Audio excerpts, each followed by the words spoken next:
Super, bonsoir tout le monde. Merci énormément d'être présent ce soir, encore une fois pour ceux qui étaient là les autres fois. Puis c'est toujours un plaisir de vous voir ici, puis de participer justement à ces conférences-là. Donc, dans cette conférence nationaliste et le modèle québécois de société, nous tenterons d'abord de définir effectivement le modèle québécois de société. Nous tenterons ensuite d'expliquer le rôle du nationalisme québécois dans ce modèle de société. Pour y répondre, nous avons Marie-Claude Girard et Marie-Laurence Desgagnés. Marie-Claude Girard milite pour les droits des femmes, la laïcité et l'environnement. Elle est l'autrice du livre « La petite histoire de la loi sur la laïcité de l'État et de sa contestation juridique » qui relate le récit du combat des féministes universalistes du Québec pour l'édification d'un jalon de plus en plus vers une réelle égalité des sexes au Québec avec l'adoption de la loi sur la laïcité de l'État. Donc, je ne voulais pas déformer ça, mais c'est votre définition. Vous allez pouvoir justement en parler peut-être plus longuement tout à l'heure. Elle milite également au sein du Rassemblement pour la laïcité.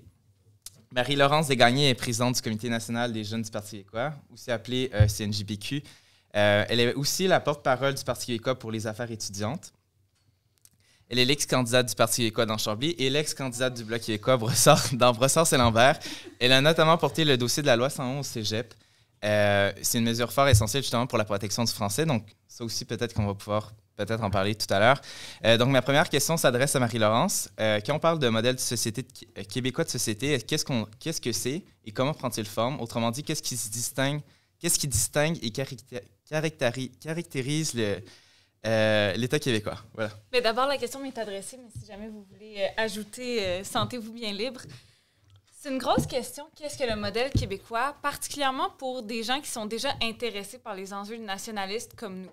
Parce que, de par le fait qu'on a une fierté d'appartenance à cette nation-là, qui est la nation québécoise, on a l'impression qu'elle est distincte, mais parfois, c'est dur de mettre le doigt sur ce qui distingue particulièrement la nation québécoise.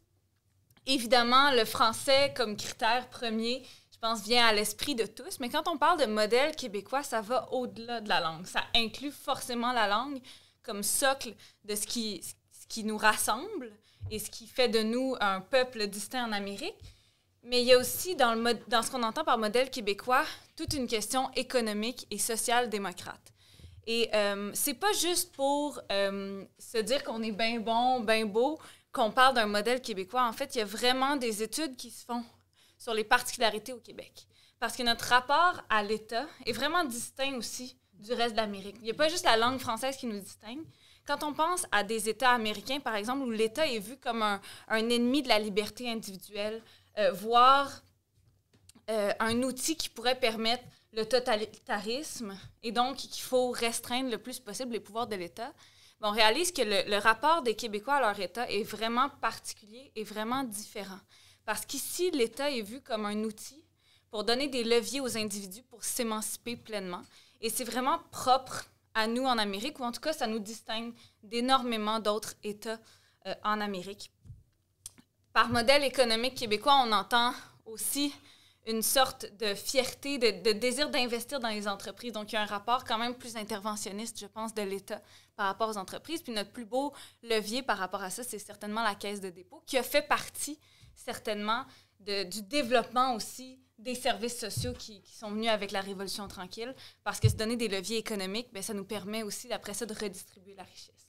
Donc, je dirais que le modèle québécois, c'est vraiment ça, la langue française, mais aussi un désir de partager puis d'être solidaire à travers l'État québécois afin que tous les individus puissent réaliser leur plein potentiel. Si je peux rajouter un exemple dans ce que tu dis, parce que j'ai eu plusieurs vies. Pour nous comparer au Canada anglais, c'est juste pour illustrer ce que tu dis, absolument. Le mécénat. Au Canada anglais, on se fie au mécénat pour financer plein d'activités sociales. Au Québec, le mécénat, là, c'est quasiment la moitié moins de ce qu'on fait au Canada. Et la raison, puis il y avait plein d'études, j'étais au ministère du patrimoine à ce moment-là, puis on faisait des études. J'étais dans le domaine des arts, alors on cherchait d'obtenir le mécénat pour favoriser les arts. Le Canada anglais, c'est super généreux. Le Québec ne l'est pas. Et la raison d'être, c'est parce que oui, on est prêt à payer plus d'impôts, parce qu'on se fie aussi à notre gouvernement d'agir pour protéger notre culture. Mm-hmm. Le gouvernement investit. Le gouvernement du Québec a choisi d'investir dans sa culture, dans les industries culturelles, dans toute l'aide, que ce soit les maisons d'édition. c'est le jour et la nuit, tout le modèle d'édition, par exemple, là, les lois pour protéger l'édition, il y a plus, je vais revenir, il y a plus de librairies au Québec que dans l'ensemble du Canada au complet. Puis, la seule raison d'être, c'est parce qu'il y a une loi au Québec pour défendre, pour protéger les livres, la production de livres, qui fait en sorte qu'à chaque fois qu'il y a un livre qui est produit, mais c'est des lois québécoises, qui fait en sorte qu'ils peuvent être envoyés dans chacune des librairies et ils ont des envois d'office qu'on envoie. Les librairies peuvent le garder 6 mois et le retourner à l'éditeur. Puis l'autre chose pour renforcer cette loi-là, c'est que tous les achats du gouvernement ou des institutions doivent passer par les librairies. C'est-à-dire que disons que la bibliothèque doit acheter via une librairie et non pas passer directement avec l'éditeur. Ça, c'est le modèle québécois. Ça choque partout ailleurs parce que c'est la libre concurrence. Mais c'est ce qui fait en sorte que je pense que c'est plus que 40 des maisons d'édition sont québécoises. Puis, pourtant, on est juste 20 ou 25 de la population. L'industrie de la culture n'est pas du tout protégée. Eux autres, ils se fient au mécénat. Nous, le Québec est beaucoup plus structuré pour venir défendre sa culture. C'est juste un exemple. Mais c'est vraiment intéressant. Puis quand vous parliez de philanthropie, je pense que quand on parle du modèle québécois, on a tendance à trouver que c'est un des plus beaux au monde parce qu'on est très fiers de le défendre puis d'y participer. Mais quand on parle de philanthropie, on réalise que ça a des impacts concrets sur le terrain, entre autres dans nos universités. La réalité, c'est que grâce à la philanthropie, des universités comme... Bon, il y a d'autres facteurs, là, les étudiants étrangers, etc., mais les universités anglophones reçoivent énormément plus de financement que les universités francophones à cause de la culture philanthropique. Dans les universités francophones, quand on a un don d'un ancien élève, par exemple, qui frôle le million, on est très, très heureux. Dans les universités anglophones, des dons de dizaines de millions qui sont faits par d'anciens étudiants, c'est très courant. D'abord parce que le monde des affaires anglophones étant très florissant, les hommes d'affaires peuvent faire une fortune, mais ensuite parce que leur culture vise à redonner davantage. McGill a reçu récemment, il y a peut-être 2 ans, un don de 250 millions pour créer un fonds de bourse universitaire. C'est des chiffres qu'on n'atteindra jamais dans le réseau francophone.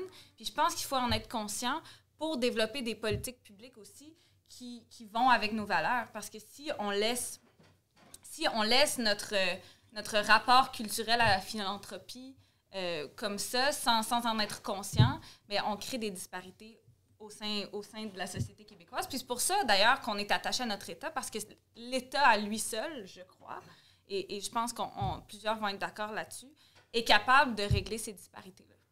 Parce que l'État, quand on se l'est approprié et qu'on a décidé d'en faire un outil pour l'émancipation, notamment des francophones, c'était pour combler des injustices comme la question de la philanthropie chez les anglophones. Oui, puis l'accès aux universités. Oui, on paye plus cher d'impôts, mais disons que vos frais de scolarité sont bien moindres que partout au Canada. Mais ça, c'est un choix québécois. C'est un choix qui vient de la Révolution tranquille, de donner accès, parce qu'on n'était pas... tellement moins scolarisés que tout le Canada anglais et les anglophones du Québec. On a choisi d'investir dans les maisons d'éducation jusqu'à l'université pour favoriser le développement de notre culture. Alors, ça fait partie des grosses différences. Moi, je parle dans ton sujet. Là. Mais non, mais c'est parfait. Puis plus tard, j'imagine que d'autres vont prendre la parole aussi. La dernière chose, parce que je pense que j'ai vu que vous aviez pas mal de questions. Tu nous as appelé à définir le modèle québécois. Puis je pense que ce serait une erreur de penser que le modèle québécois est fixe et tel qu'on l'a défini. Actuellement, le modèle québécois a été défini par des générations comme celle de mes grands-parents, mes parents, de vos parents, vos grands-parents. Puis nous, on va être appelés aussi à poursuivre la définition de ce modèle-là. On est souvent, au fil de l'histoire, à décroiser des chemins importants quand vient le temps de définir un modèle de société. Et donc, c'est important de réaliser que oui, il y a des racines, ce modèle-là, on en a dessiné quelques-unes, mais on a un rôle à jouer dans sa définition, dans son évolution. Et donc, c'est important d'être conscient de ses failles, de ses défauts, comme ceux que j'ai mentionnés, de ses grandes qualités, comme celles que Marie-Claude a mentionnées, si vous me permettez. Merci. Votre prénom. Et afin de le bonifier, puis afin d'en faire le socle de la société modèle dans laquelle on veut vivre. Bien, c'est merveilleux. Puis, en fait, ça va directement entrer aussi en lien avec la prochaine question. Nécessairement, ces choix-là, ce rapport à l'État, ça façonne nécessairement l'identité.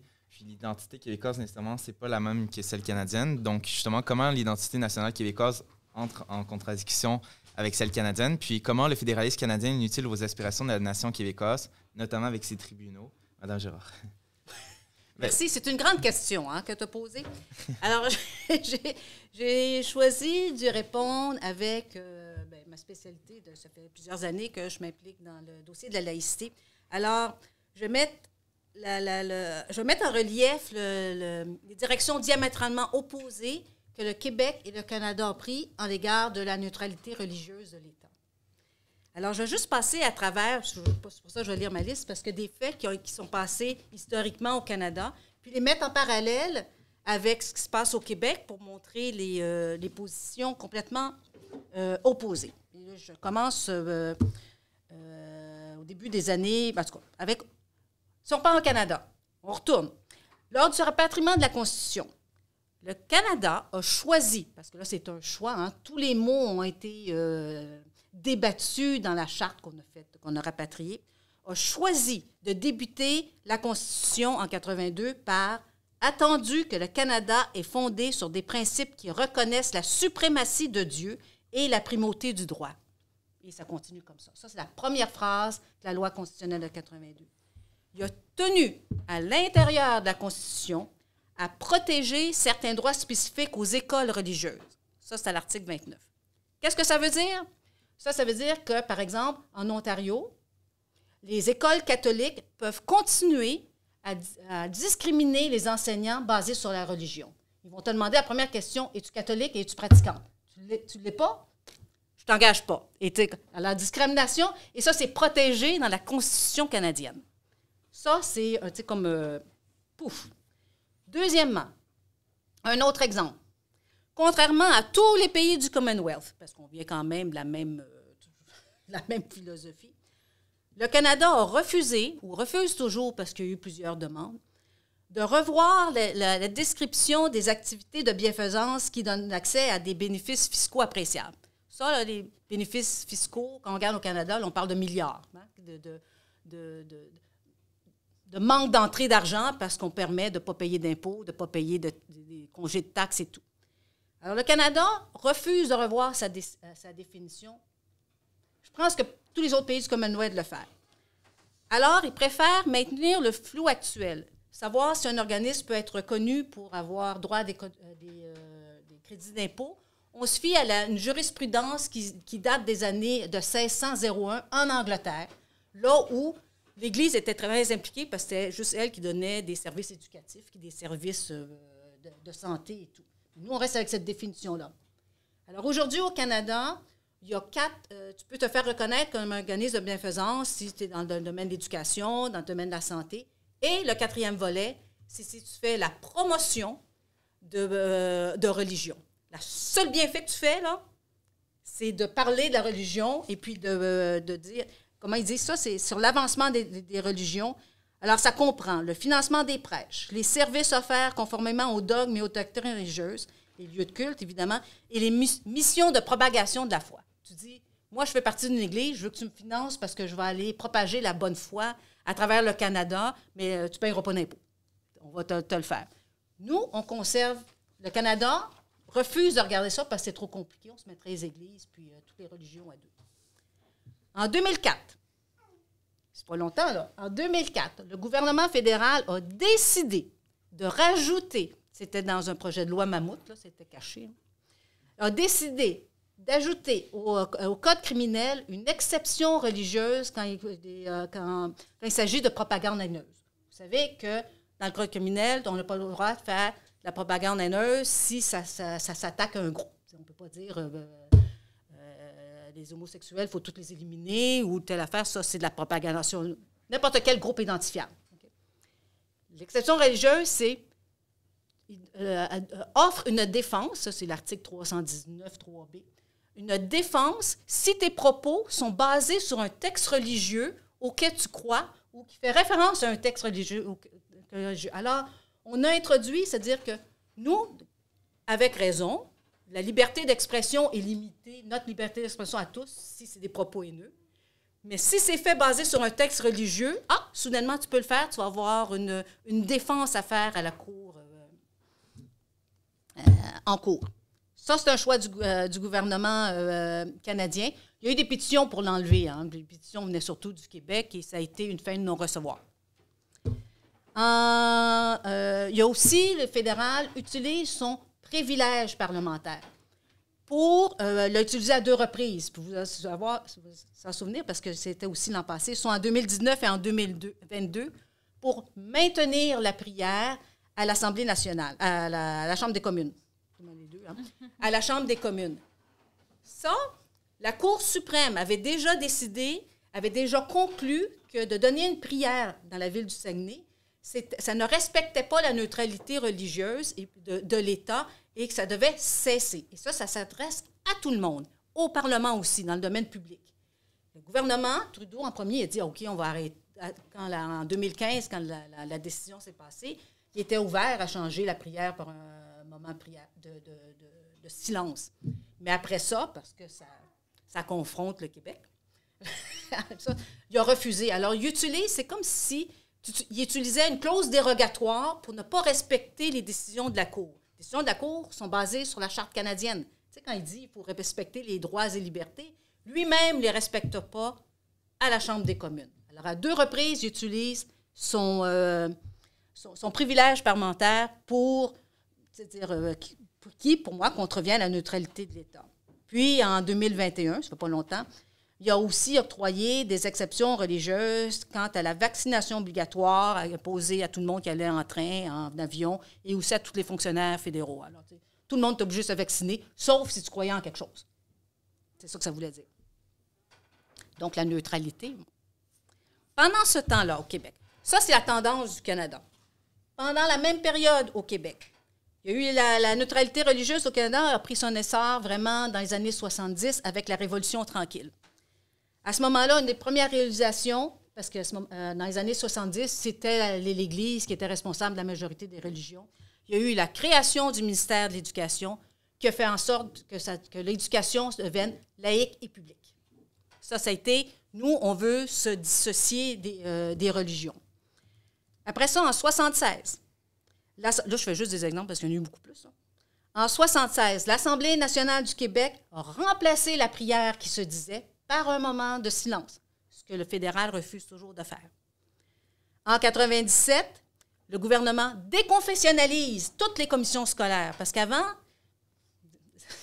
en 1997, c'était quand même dans mon temps, c'était allé dans la commission scolaire catholique ou protestante, toutes les autres étaient dans l'autre, mais sinon, c'était catholique. Là, il a dit, on arrête de diviser par les religions, ça va être des commissions scolaires francophones, anglophones, parce que là, c'est 2 réalités différentes.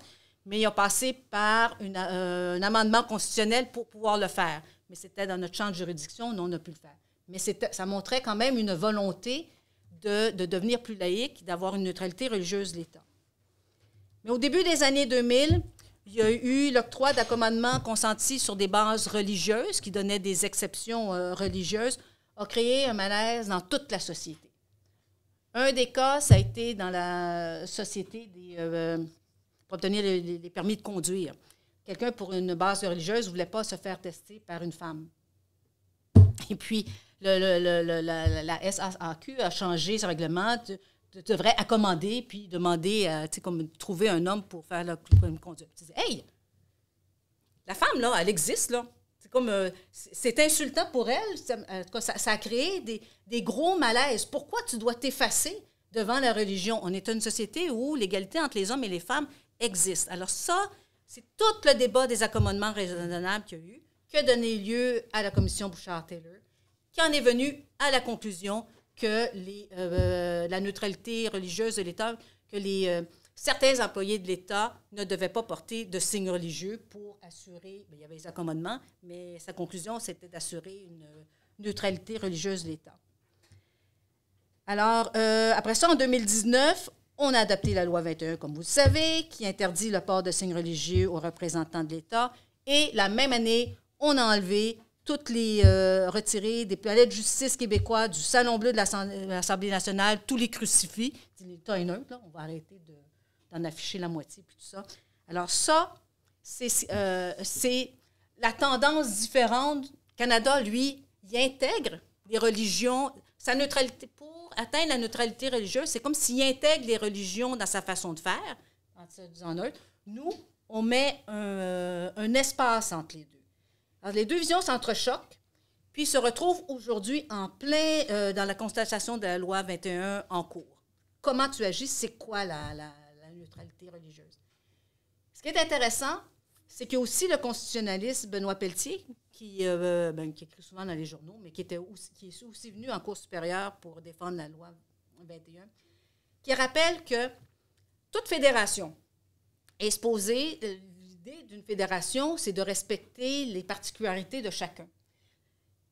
C'est l'objectif d'une fédération. Mais toutes les fédérations ont tendance à uniformiser leurs pratiques compte tenu des décisions des tribunaux. Ça étouffe un peu les particularités de chacun parce que c'est tellement lisse. C'est un effet unificateur des tribunaux. Alors, c'est pour ça qu'il disait en cours, il dit, faites attention, c'est pas ça l'objectif d'une fédération. Vous devriez laisser de l'espace à tout le monde. Comme je dis, le Canada a clairement choisi de respecter la liberté de religion en intégrant les religions dans les affaires de l'État. Le Québec, quant à lui, s'appuie sur la séparation entre la religion et l'État pour protéger la liberté de croire ou de ne pas croire. Parce que quand tu es neutre, puis c'était ça que la Cour suprême avait dit, impose pas, quand on parlait de la prière, impose pas ta croyance aux autres. C'est tes citoyens qui sont devant toi. Tu les laisses libres de penser ce qu'ils veulent. Tu n'as pas d'affaire à imposer ta croyance. Alors, on s'appuie sur la séparation entre la religion et l'État pour protéger la liberté de croire ou ne pas croire des citoyens et des citoyennes. Alors, c'est ça qui va être intéressant parce que la décision de la Cour d'appel prévue bientôt, ça va être dans quelques semaines, ou en tout cas d'ici le mois d'avril, elle va envoyer une indication claire pour savoir comment les deux visions vont s'arrimer. Est-ce qu'on va nous laisser au Québec cet espoir-là? Mais encore là, ça va être une étape importante. La prochaine étape, ça s'en va après ça à la Cour suprême.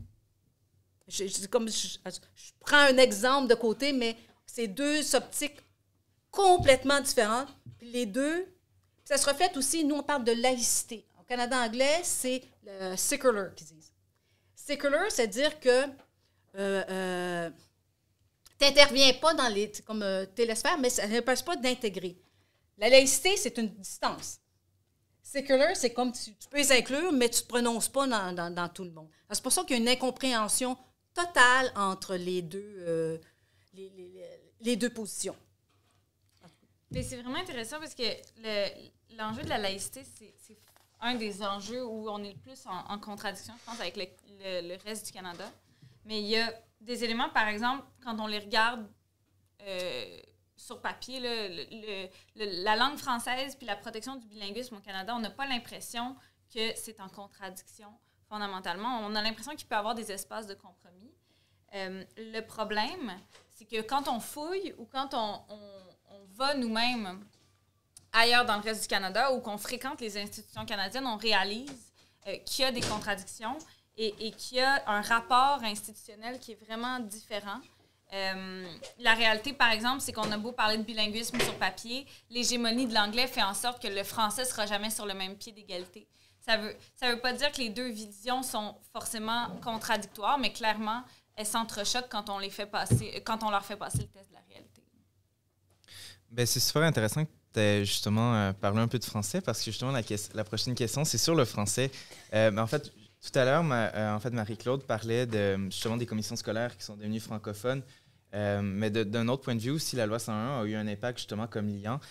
Donc, pourquoi justement est-ce que le français et la culture québécoise sont essentiels au bon fonctionnement de la société québécoise? Puis là-dessus...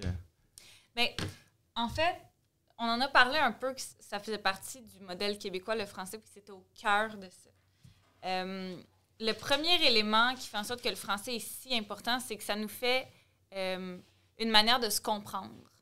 Parce que, comme société, pour avoir un devenir commun, on a besoin de se comprendre. Puis une langue, c'est pas seulement des mots qui nous permettent de faire des phrases puis d'exprimer une idée, c'est aussi un choix par rapport aux idées qu'on transmet.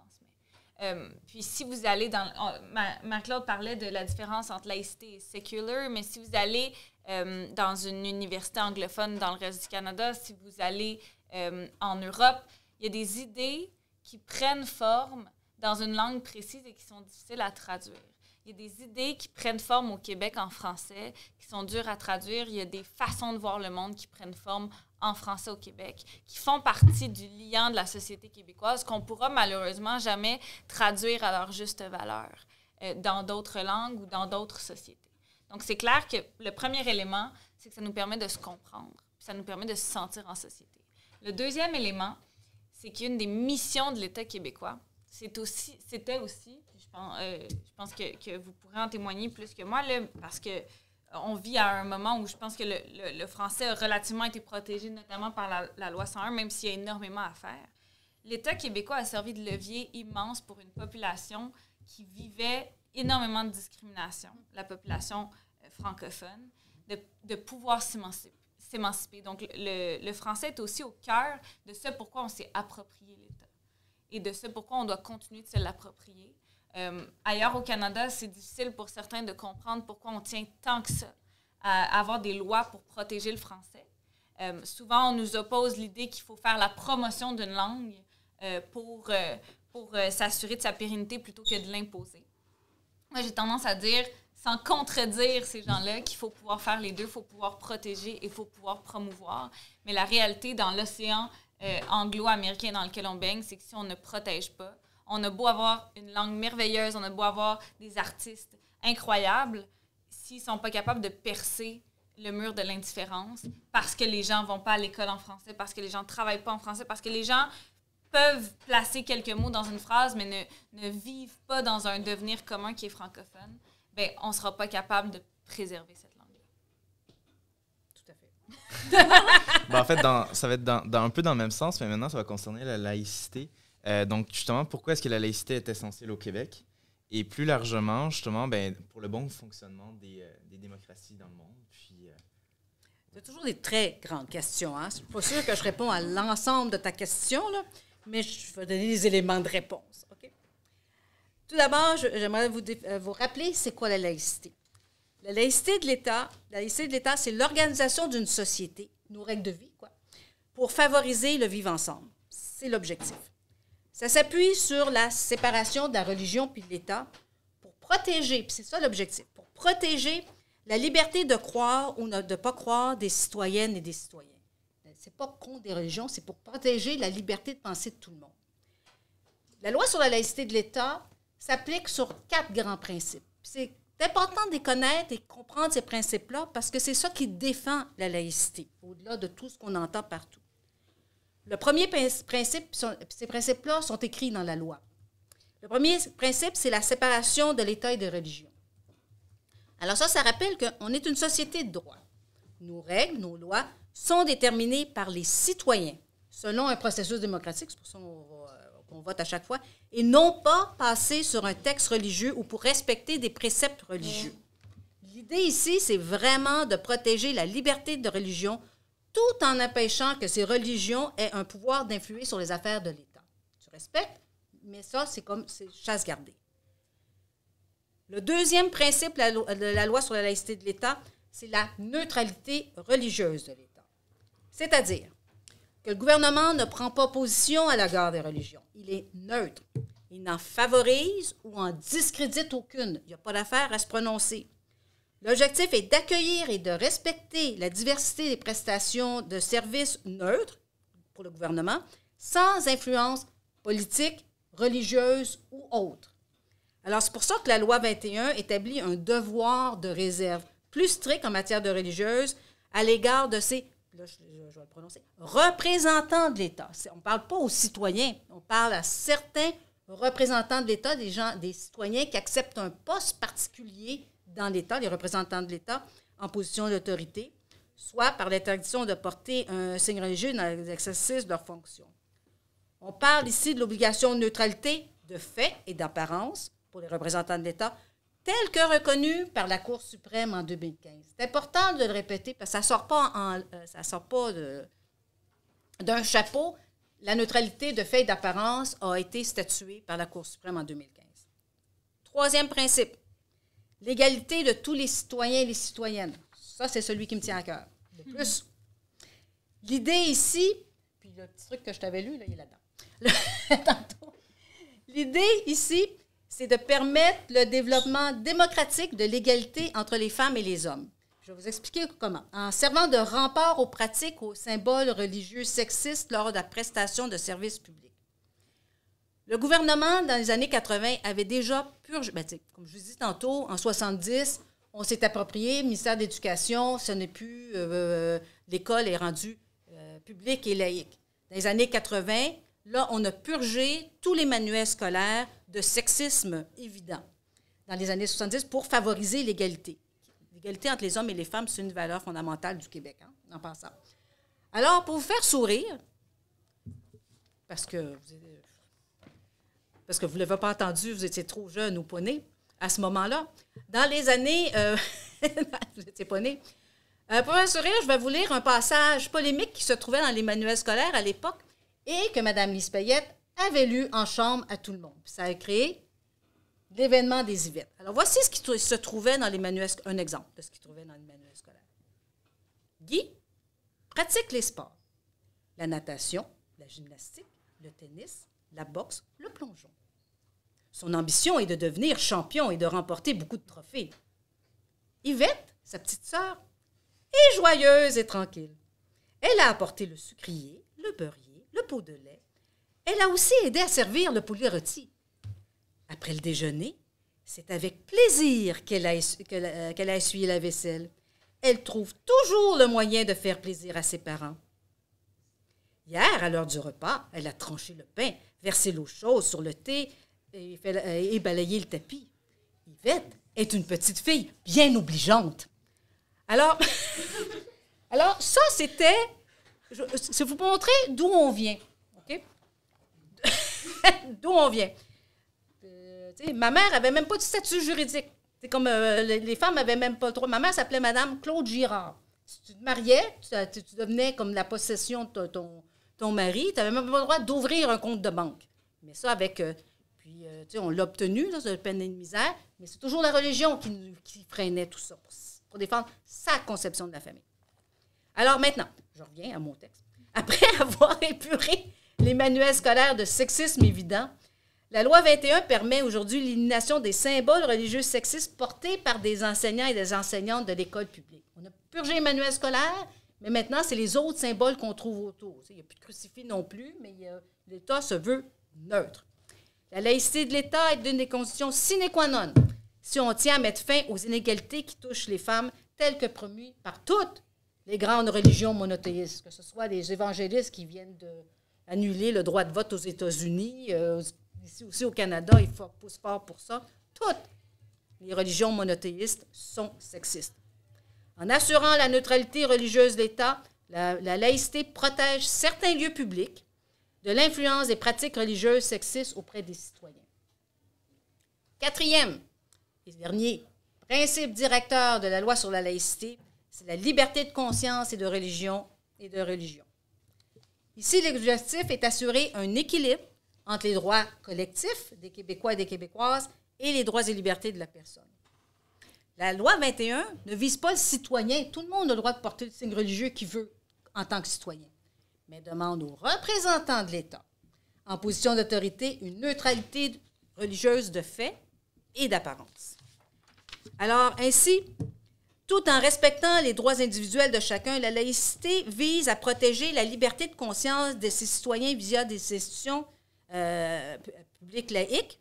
Pour ce faire, elle a même aussi, une des choses qu'on n'entend pas souvent parler, modifier la Charte québécoise des droits pour y inscrire que les libertés et droits fondamentaux doivent s'exercer dans le respect de la laïcité. Ainsi, plutôt que de miser sur le multiculturalisme, qui enferme chaque citoyen dans sa communauté d'origine, le Québec a choisi de miser sur des valeurs citoyennes communes pour favoriser le mieux vivre ensemble. C'est ça, la laïcité. On est des citoyens. Quand tu viens à l'école, tu n'es pas un juif, un catholique, un musulman, tu es un citoyen. Alors, mais revenons un petit peu en arrière, juste pour vous faire, j'en ai parlé, mais je vais revenir quand même de façon plus structurée. Parce que là, je suis chaude de droit à gauche. La laïcité, puis ça, je vais le préciser parce qu'on entend beaucoup de choses. La laïcité de l'État, c'est pas le fait d'un mouvement dit populiste, mais c'est vraiment l'aboutissement d'un long processus social qui est arrivé aussi au Québec. Avant la Révolution tranquille, la religion catholique était omniprésente. Vous n'avez pas idée comment, dans toutes les affaires de l'État, empêchant parfois le progrès social souhaité par tout le monde, par les citoyens et citoyennes. C'est, par exemple, je l'ai dit, là, mais c'est pas grave, je vais le répéter, pour assurer le maintien des valeurs catholiques traditionnelles, axées sur une vision très limitée de la famille, qu'elle a lutté contre le droit des votes des femmes. Au Québec, là, on l'a obtenu 40 ans après les Canadiennes, parce qu'on avait la religion catholique ici qui voulait nous protéger, puis qui s'opposait aux droits des femmes. Ils ont même réussi à l'époque, parce qu'ils allaient en région, à collecter, ils ont fait une pétition, 25 000 noms de femmes qui ont signé, qui ne voulaient pas du droit de vote. Parce que le curé leur disait, signez ici, vous n'en voulez pas de droit de vote. Ça va briser vos familles, vous allez vous engueuler dans vos familles. Alors, pour préserver la société québécoise, ils ont déposé cette pétition. C'est comme la religion, c'était ça. C'est pour ça qu'on a eu les femmes les droits de vote juste en 1940. Bien après les Canadiennes anglaises. Bon, on avait le droit de voter au fédéral, mais pas au Québec. Alors, comme j'ai dit tantôt, c'est juste en 64. C'est pas longtemps, là. C'est comme... en tout cas, moi, je tenais, pas vous autres. C'est en 64 que les femmes ont obtenu un statut juridique qui sont mis à exister et à pouvoir ouvrir un compte de banque. Sinon, il fallait que ça soit signé par le mari, le père ou je ne sais pas quoi. Alors, vraiment, avant, la femme mariée vivait sous la tutelle de l'homme. Elle perdait son nom, Mme Claude Girard, ça c'est ma mère. Évidemment, le mariage civil ou le mariage pour les personnes du même sexe, ça n'était pas permis. Hein. Encore une fois, c'est la religion qui empêchait ça. Puis encore moins l'avortement. Mais, et c'est ça qu'on voit encore aujourd'hui, c'est grâce à une importante mobilisation citoyenne qui a culminé à la Révolution tranquille, mais qui est encore présente aujourd'hui, dans les années 60, que l'Église a dû céder sa mainmise sur l'éducation aux autorités publiques et laïques, sur le ministère de l'Éducation. Il s'en est suivi, comme j'en ai parlé tantôt, la déconfessionnalisation des écoles, puis tout ça. Mais ça reflète aussi, parce que l'état d'esprit qu'il y avait à l'époque, c'est laissez-nous penser, laissez-nous, parce que, veux pas, on a toutes, ma génération a été endoctrinée, on allait à l'école, puis c'était les catholiques qui nous le disaient, laissez-nous penser, laissez-nous choisir la religion qu'on veut. Alors, la distance, l'origine de la laïcité, c'est laisse-moi ma liberté de conscience. Je peux adhérer à la religion catholique, il n'y a pas de mal à adhérer, mais fais-moi pas de l'endoctrinement tout le temps. Alors, l'État reconnaissant ici aux parents le droit d'offrir à leurs enfants un enseignement non confessionnel, respectueux de leur liberté de conscience et de leur religion. Mais là, je ne le répétais pas parce que je m'aperçois que c'était de la répète, hein, s'il vous plaît. Bref, puis là, ce que je n'ai pas dit tantôt, qui est supplémentaire ici, après les accommodements raisonnables, où on a eu le clash à cause des accommodements religieux, la laïcité faisait partie des éléments qui ont été discutés à chacune des élections qu'il y a eu au Québec. C'est un élément central. Il y a eu 7 projets de loi qui ont été déposés pour montrer la préoccupation qu'on a toujours eue pour vraiment augmenter qu'il y ait une distance entre l'État et la religion. Il y en a juste 2 projets de loi sur les 7 qui ont été adoptés. Le projet de loi 62 pour les accommodements dits raisonnables, qui limitaient un petit peu ce qu'il y avait à faire. Et puis, la loi 21, qui est maintenant contestée à la Cour. On est rendu à la Cour d'appel. On devrait avoir mais qui est contestée par tous les lobbies religieux. Tous, au complet. C'est assez impressionnant en cours. Il y a le mouvement laïque, c'est le procureur. Il y a le mouvement laïque québécois pour le droit des femmes du Québec et il y avait, en première instance, le libre penseur athée. Puis de l'autre côté, tu as tous les lobbies religieux, tu as 25 avocats, entre 25 et 30 avocats de l'autre côté. Puis là, tu vois le débalancement. Les autres ont de l'argent. Les autres, ils font des collectes de fonds financés par de l'argent public ou du bénévolat. Alors, tu as ce combat-là en des institutions juste pour protéger un espace où les enfants sont. C'est ça ce qui se passe à ce moment-là. C'est intéressant parce que c'est un des enjeux, je pense, sur lesquels il y a peut-être des disparités générationnelles. Oui. Parce que pour toutes sortes de raisons, je pense que les jeunes, particulièrement qui ont grandi à Montréal, ont côtoyé énormément de gens de différentes religions, puis arriver à l'université, arriver au moment de voter, ressentent pas la même urgence, puis de défendre la laïcité, par exemple, au Québec. Oui, de par le fait aussi qu'on a une déconnexion par rapport à l'oppression vécue au Québec liée à la religion catholique. Je pense que ça va être un travail important à réconcilier puis à faire en sorte qu'on se parle. C'est pour ça que je trouve ça intéressant qu'on soit de différents âges, de différents parcours aujourd'hui aussi là-dessus. Mais je pense que le point de la l'égalité homme-femme, je vois que c'était dans le titre de votre livre, mais c'est vraiment un point qui est propre au Québec puis qu'on comprend mal ailleurs dans le Canada parce qu'on a fait de toute la question du voile le cœur de la question de la laïcité au Québec. Puis on a l'impression donc que la laïcité, c'est une croisade contre des femmes, alors que beaucoup de femmes, c'est une croisade pour les femmes. Et il y a là énormément de ce qu'est la société québécoise, parce que quand on pense aux droits des femmes, il y a énormément d'avancées qui ont été faites au Québec qui sont inexistantes ailleurs en Amérique puis ailleurs dans le monde. Donc, on a ce souci-là dans la société québécoise pour les droits des femmes, fait en sorte aussi que pour beaucoup de gens, la laïcité est une valeur fondamentale puis essentielle à notre démocratie puis au développement de notre modèle aussi. Là où, mais là, je ne sais pas si j'ai le temps. Allez-y. Pour illustrer ce que tu viens de dire, puis on le voit en cours en ce moment. Pour le droit des femmes, tu as deux approches qui s'affrontent. L'approche universaliste, qui est les droits à l'égalité pour toutes les femmes, versus l'approche intersectionnelle, que là, tu prends en considération plein de considérations. Puis là, c'est ça qui se passe en cours présentement. Pour les droits des femmes, puis la Fédération des femmes du Québec qui se trouve en cours. Ce qu'il faut savoir, dans la loi sur la laïcité de l'État, la raison pourquoi ce qu'ils utilisent, c'est l'article 28 de la Charte canadienne qui garantit l'égalité entre les hommes et les femmes. L'article 28 a été ajouté au moment du rapatriement de la Constitution. Et c'est un groupe de féministes de l'époque, du Canada anglais, surtout du Canada anglais, parce que le Québec ne voulait pas jouer dans le rapatriement de la Constitution. Alors, du Canada anglais, qui se sont battus, ça a pris, c'est incroyable tout ce qu'ils ont fait, ces femmes-là, pour obtenir le droit à l'égalité entre les hommes et les femmes. La raison pour laquelle ils se sont battus, deux raisons. À l'époque, la Cour suprême avait toujours, quand il jugeait des clauses de discrimination face aux femmes, il comparait les femmes entre elles. C'est-à-dire, là, je vais donner deux, trois exemples, comme toutes les femmes autochtones perdaient leur statut d'autochtone quand ils mariaient un blanc, comme toutes les fermières n'avaient pas le droit au partage de la ferme lorsqu'il y avait un divorce, comme toutes, en tout cas, plein de choses, la Cour suprême avait jugé qu'il n'y avait pas de discrimination. Parce que toutes les femmes, comme toutes les femmes, là, le troisième exemple, devaient travailler plus d'années pour avoir droit à des...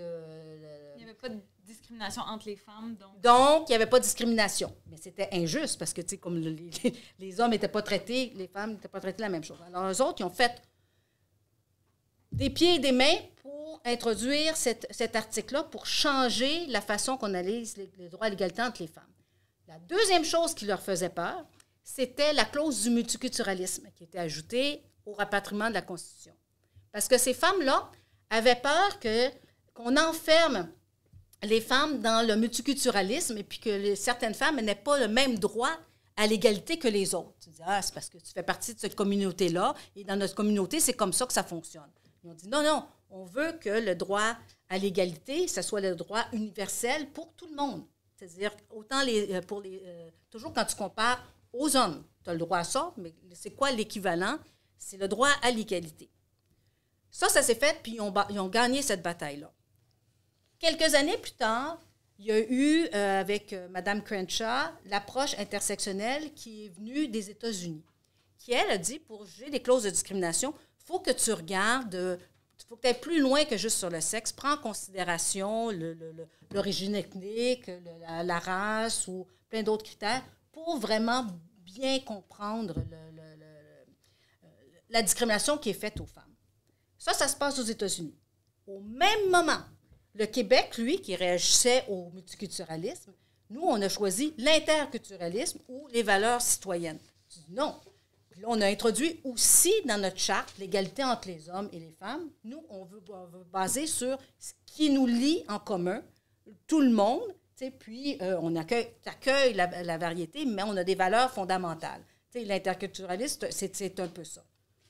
Mais l'intersectionnalité a continué. Et là, il y a en ce moment un choc des valeurs entre les deux.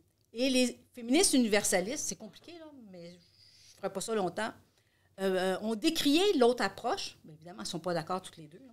Ils décrivent l'autre approche parce que, pour elles, les femmes, ça emprisonne des femmes, l'intersectionnalité emprisonne des femmes dans leur communauté. Le meilleur exemple, je vais vous en donner juste un exemple. La Canadienne Yasmine Mohamed, canadienne, donc c'est les mêmes chartes des droits et libertés. Puis elle, on le sait parce qu'elle a osé écrire, elle a une vie extraordinaire, cette femme-là. Elle vit à Vancouver. Elle vient d'une famille, à l'âge de 12 ans, elle se faisait battre par son beau-père intégriste, puis on lui a obligé à porter le voile. Elle se faisait battre, là, ça veut dire qu'elle avait pas mal de bleu, évident. Alors, son enseignant l'a encouragée à aller à la DPJ locale, là-bas, jusqu'à les tribunaux. Et le juge de la Cour supérieure, l'équivalent de la Cour supérieure, a jugé que ça faisait partie des pratiques de sa communauté et qu'il ne pouvait pas intervenir. Cette fille-là, cet enfant-là, l'intersectionnalité lui a fait perdre ses droits, comme l'a emprisonné. Et ça, c'est c'est le danger du multiculturalisme. Là-bas, ils ont tout été détruits. Mais après ça, cette femme-là, bref, a été mariage forcé. Ils l'ont envoyée en Arabie. En tout cas, bref, ça. Mais ça, c'est un exemple, puis elle l'a écrit. Et il y en a tout plein d'autres. Alors, c'est comme... alors, c'est pour ça le combat actuellement. Est-ce que tu défends le choix, mon corps, mon choix, tu défends le choix de chacune, puis ou tu défends les droits qui sont universels à tout le monde?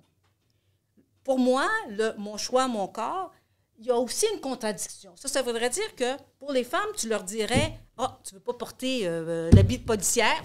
Vas-y! » L'autre, il est obligé de porter l'habit. Tu sais, il y a une... Ça ne marche pas, ce slogan-là, dans la vie de société. C'est pas parce que tu défends les droits des femmes, je défends les droits des femmes, je suis super féministe, là, c'est pas...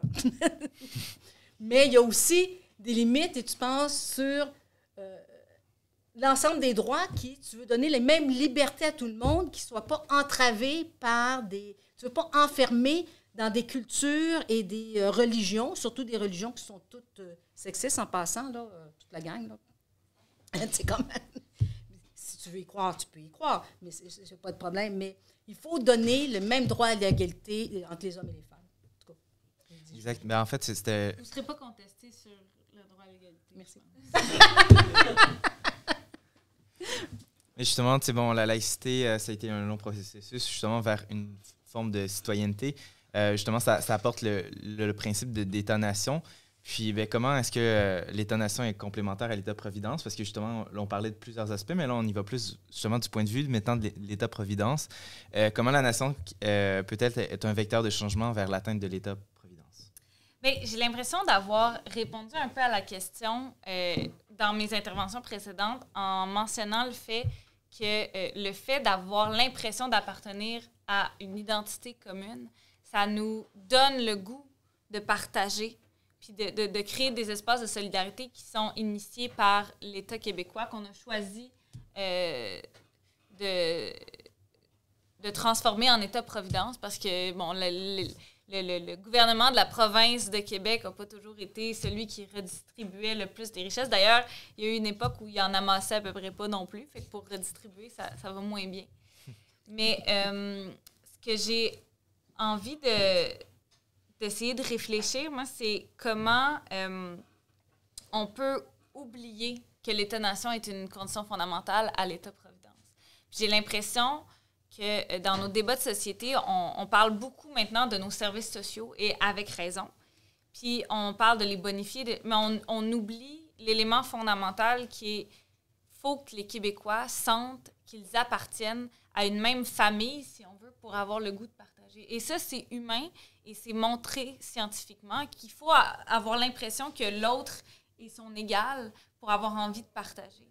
Et donc, il faut trouver un moyen de faire de notre État-nation un État dans lequel tous les citoyens du Québec vont être capables de se reconnaître. Parce que cet État-là va nous permettre ensuite de se doter de politiques sociales. Et l'autre côté de la médaille par rapport à ça, c'est que malheureusement, les services qu'on s'offre au Québec doivent avoir des frontières. Pas parce qu'on veut faire fi du reste de l'humanité, mais parce que ces services-là ont malheureusement un coût. Et ce coût-là ne peut pas être absorbé que par quelques contribuables qui paieraient pour l'entièreté de l'humanité. Et c'est ça qui fait qu'on a des débats, je crois, houleux sur toutes les questions de l'immigration et du vivre ensemble, mais ils sont fondamentaux si on veut se poser aussi les questions de notre modèle en termes de services sociaux puis en termes de répartition des richesses. Donc, ce que j'ai l'impression qui est difficile à faire, particulièrement ces temps-ci, parce que les débats sont hargneux, on le voit sur les réseaux sociaux, on le voit dans les médias.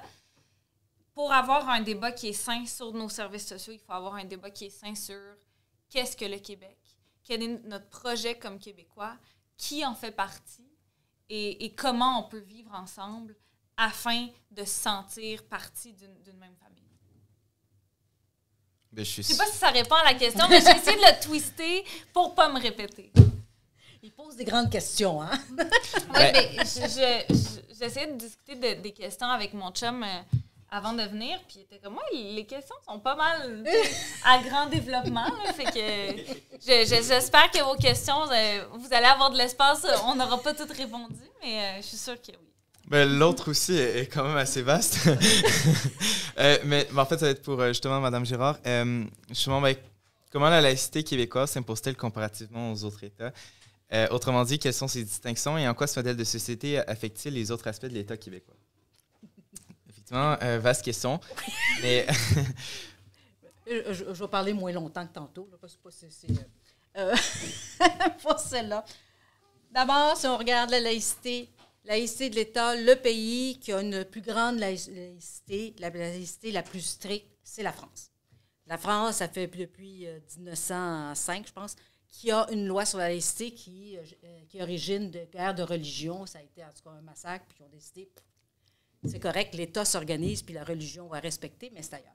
Quand je dis que c'est l'État le plus strict, c'est qu'en France, tous les employés de l'État se doivent d'une neutralité religieuse et ne peuvent ne porter aucun signe religieux. Tous les employés, tous les fonctionnaires au complet. Et en 2000, je ne sais plus quand, là, en 2004, ils ont ajouté à ça, parce que là, il y avait des conflits dans certaines écoles, tous les élèves qui vont à l'équivalent de notre primaire secondaire, aucun élève a le droit de porter des signes religieux. Nous, c'est comme certains employés de l'État, eux autres, c'est tous, puis en plus, c'est les élèves aussi. Là où, quand c'est le plus strict, c'est qu'ils accordent aussi aucun financement à aucun culte religieux sur l'État. C'est-à-dire qu'il y en a des églises, puis il y en a des mosquées, mais il n'y a aucun argent public qui va à des églises.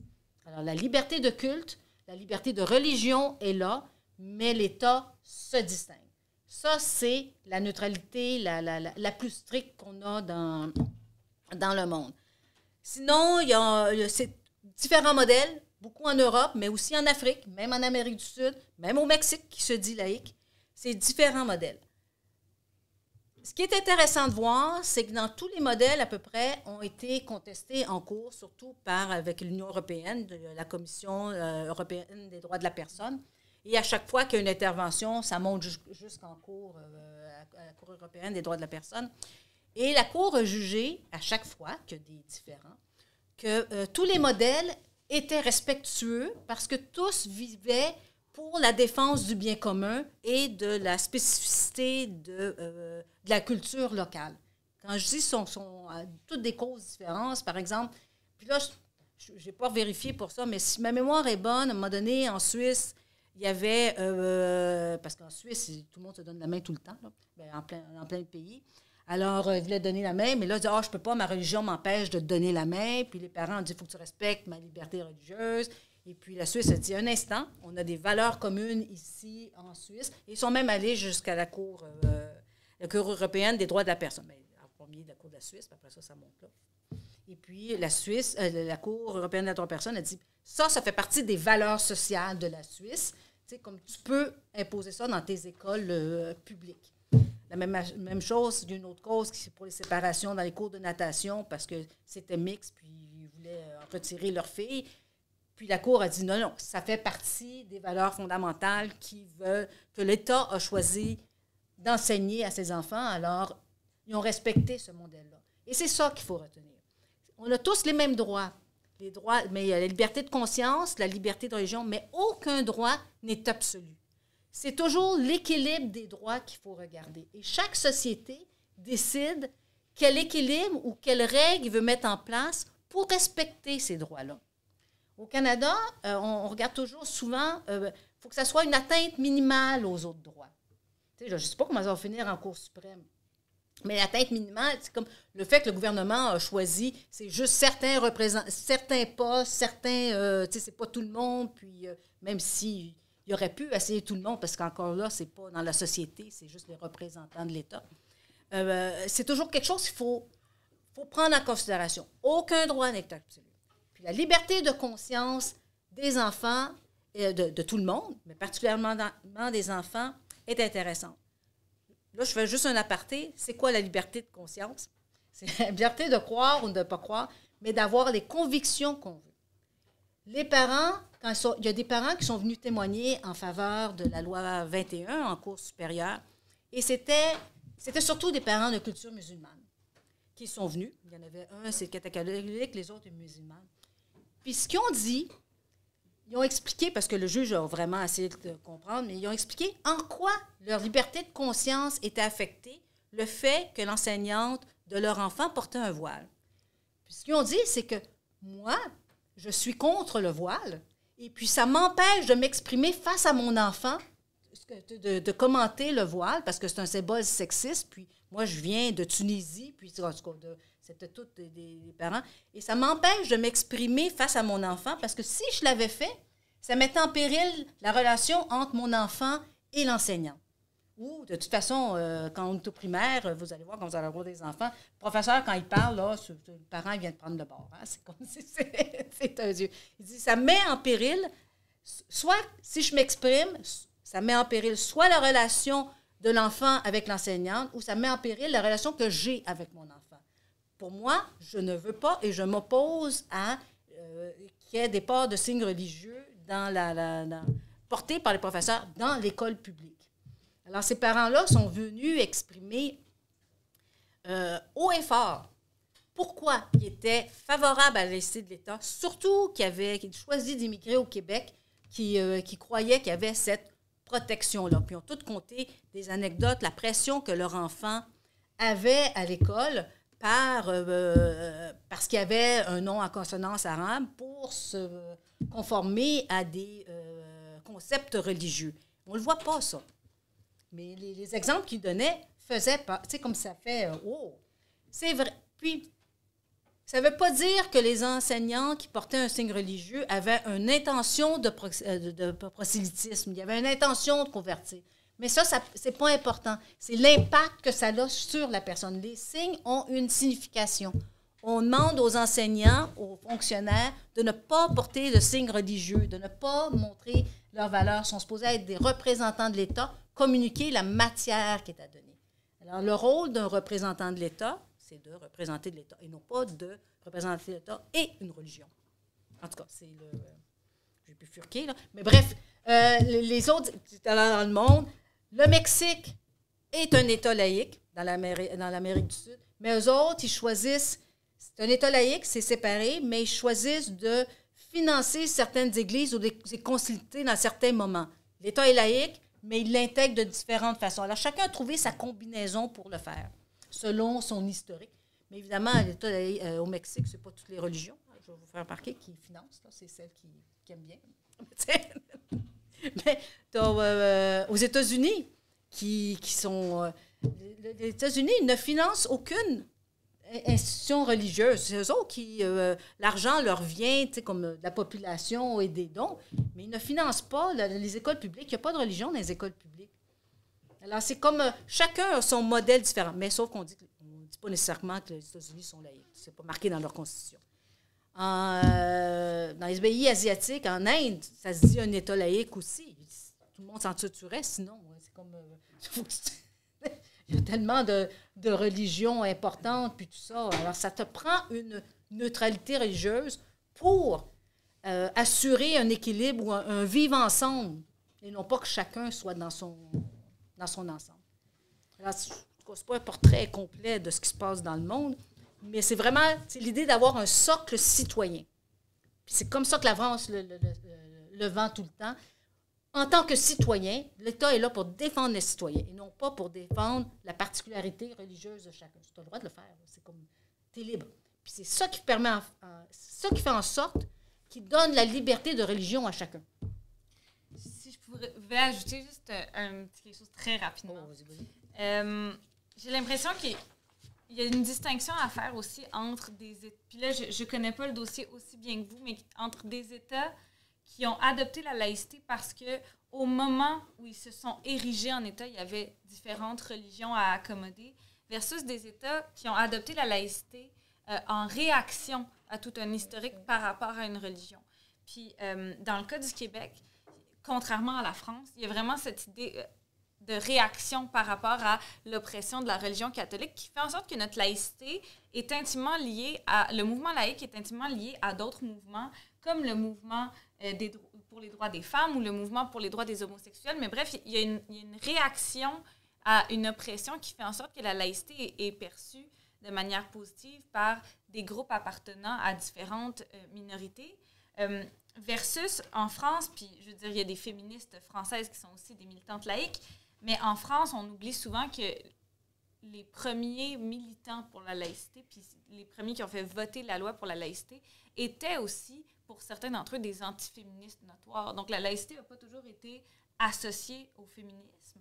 C'était adopté par l'État pour d'autres raisons. Puis je pense que quand vous disiez tout à l'heure que le modèle québécois et la laïcité québécoise est le fruit d'un processus, bien ça, c'est un bel exemple parce que le fait qu'on ait adopté la laïcité par rapport à notre historique catholique, bien ça change un peu la perception qu'on a aussi du combat pour la laïcité.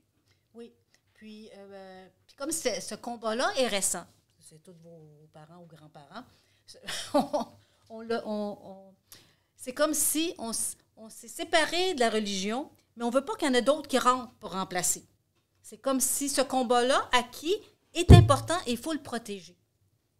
Puis, Guy Rocher, qui est un des artisans de la Révolution tranquille, qui a 98 ans aujourd'hui, qui est encore actif, c'est un homme extraordinaire. Quand il est allé en commission parlementaire, parce que tout le monde dit c'est une réaction au voile, il dit non, faites attention. Il dit quand on a commencé la laïcité de l'État ou la Révolution tranquille, la religion la plus présente, c'était la religion catholique. C'est vrai, hein, les religieuses, il y avait toutes leurs voiles. On voyait les religieux et les religieuses. Remarque que c'était les religieux et les religieuses, ils représentent l'État, c'était pas la population. En tout cas, bref. Il dit, c'était la religion catholique qui était la plus visible. Aujourd'hui, c'est la religion musulmane qui est la plus visible. Et dans 20 ans, dans 30 ans, quelle va être la religion la plus visible? Ça bouge, ces affaires-là. C'est pour ça que la laïcité, elle ne vise pas une religion en particulier. Elle vise une séparation entre la religion et l'État. On réagit plus au voile, c'est aujourd'hui. Mais il y a, tu sais, c'était la soutane. Les prêtres se promenaient vraiment en soutane à une certaine époque, à mon époque. Alors, tu sais, comme ça évolue, ça. Alors, c'est pas vrai que ça vise une religion, c'est l'ensemble des religions que ça vise. Exact. Ben, en fait, on voit qu'il y a un point de vue aussi culturel pour chacun des États mentionnés. Justement, niveau culture, comment le nationalisme québécois et donc la culture peut-il influencer les programmes sociaux? Puis comment le nationalisme québécois peut-il influencer notre rapport au territoire? J'adore les transitions de Raphaël. Je ne sais pas si vous êtes comme moi.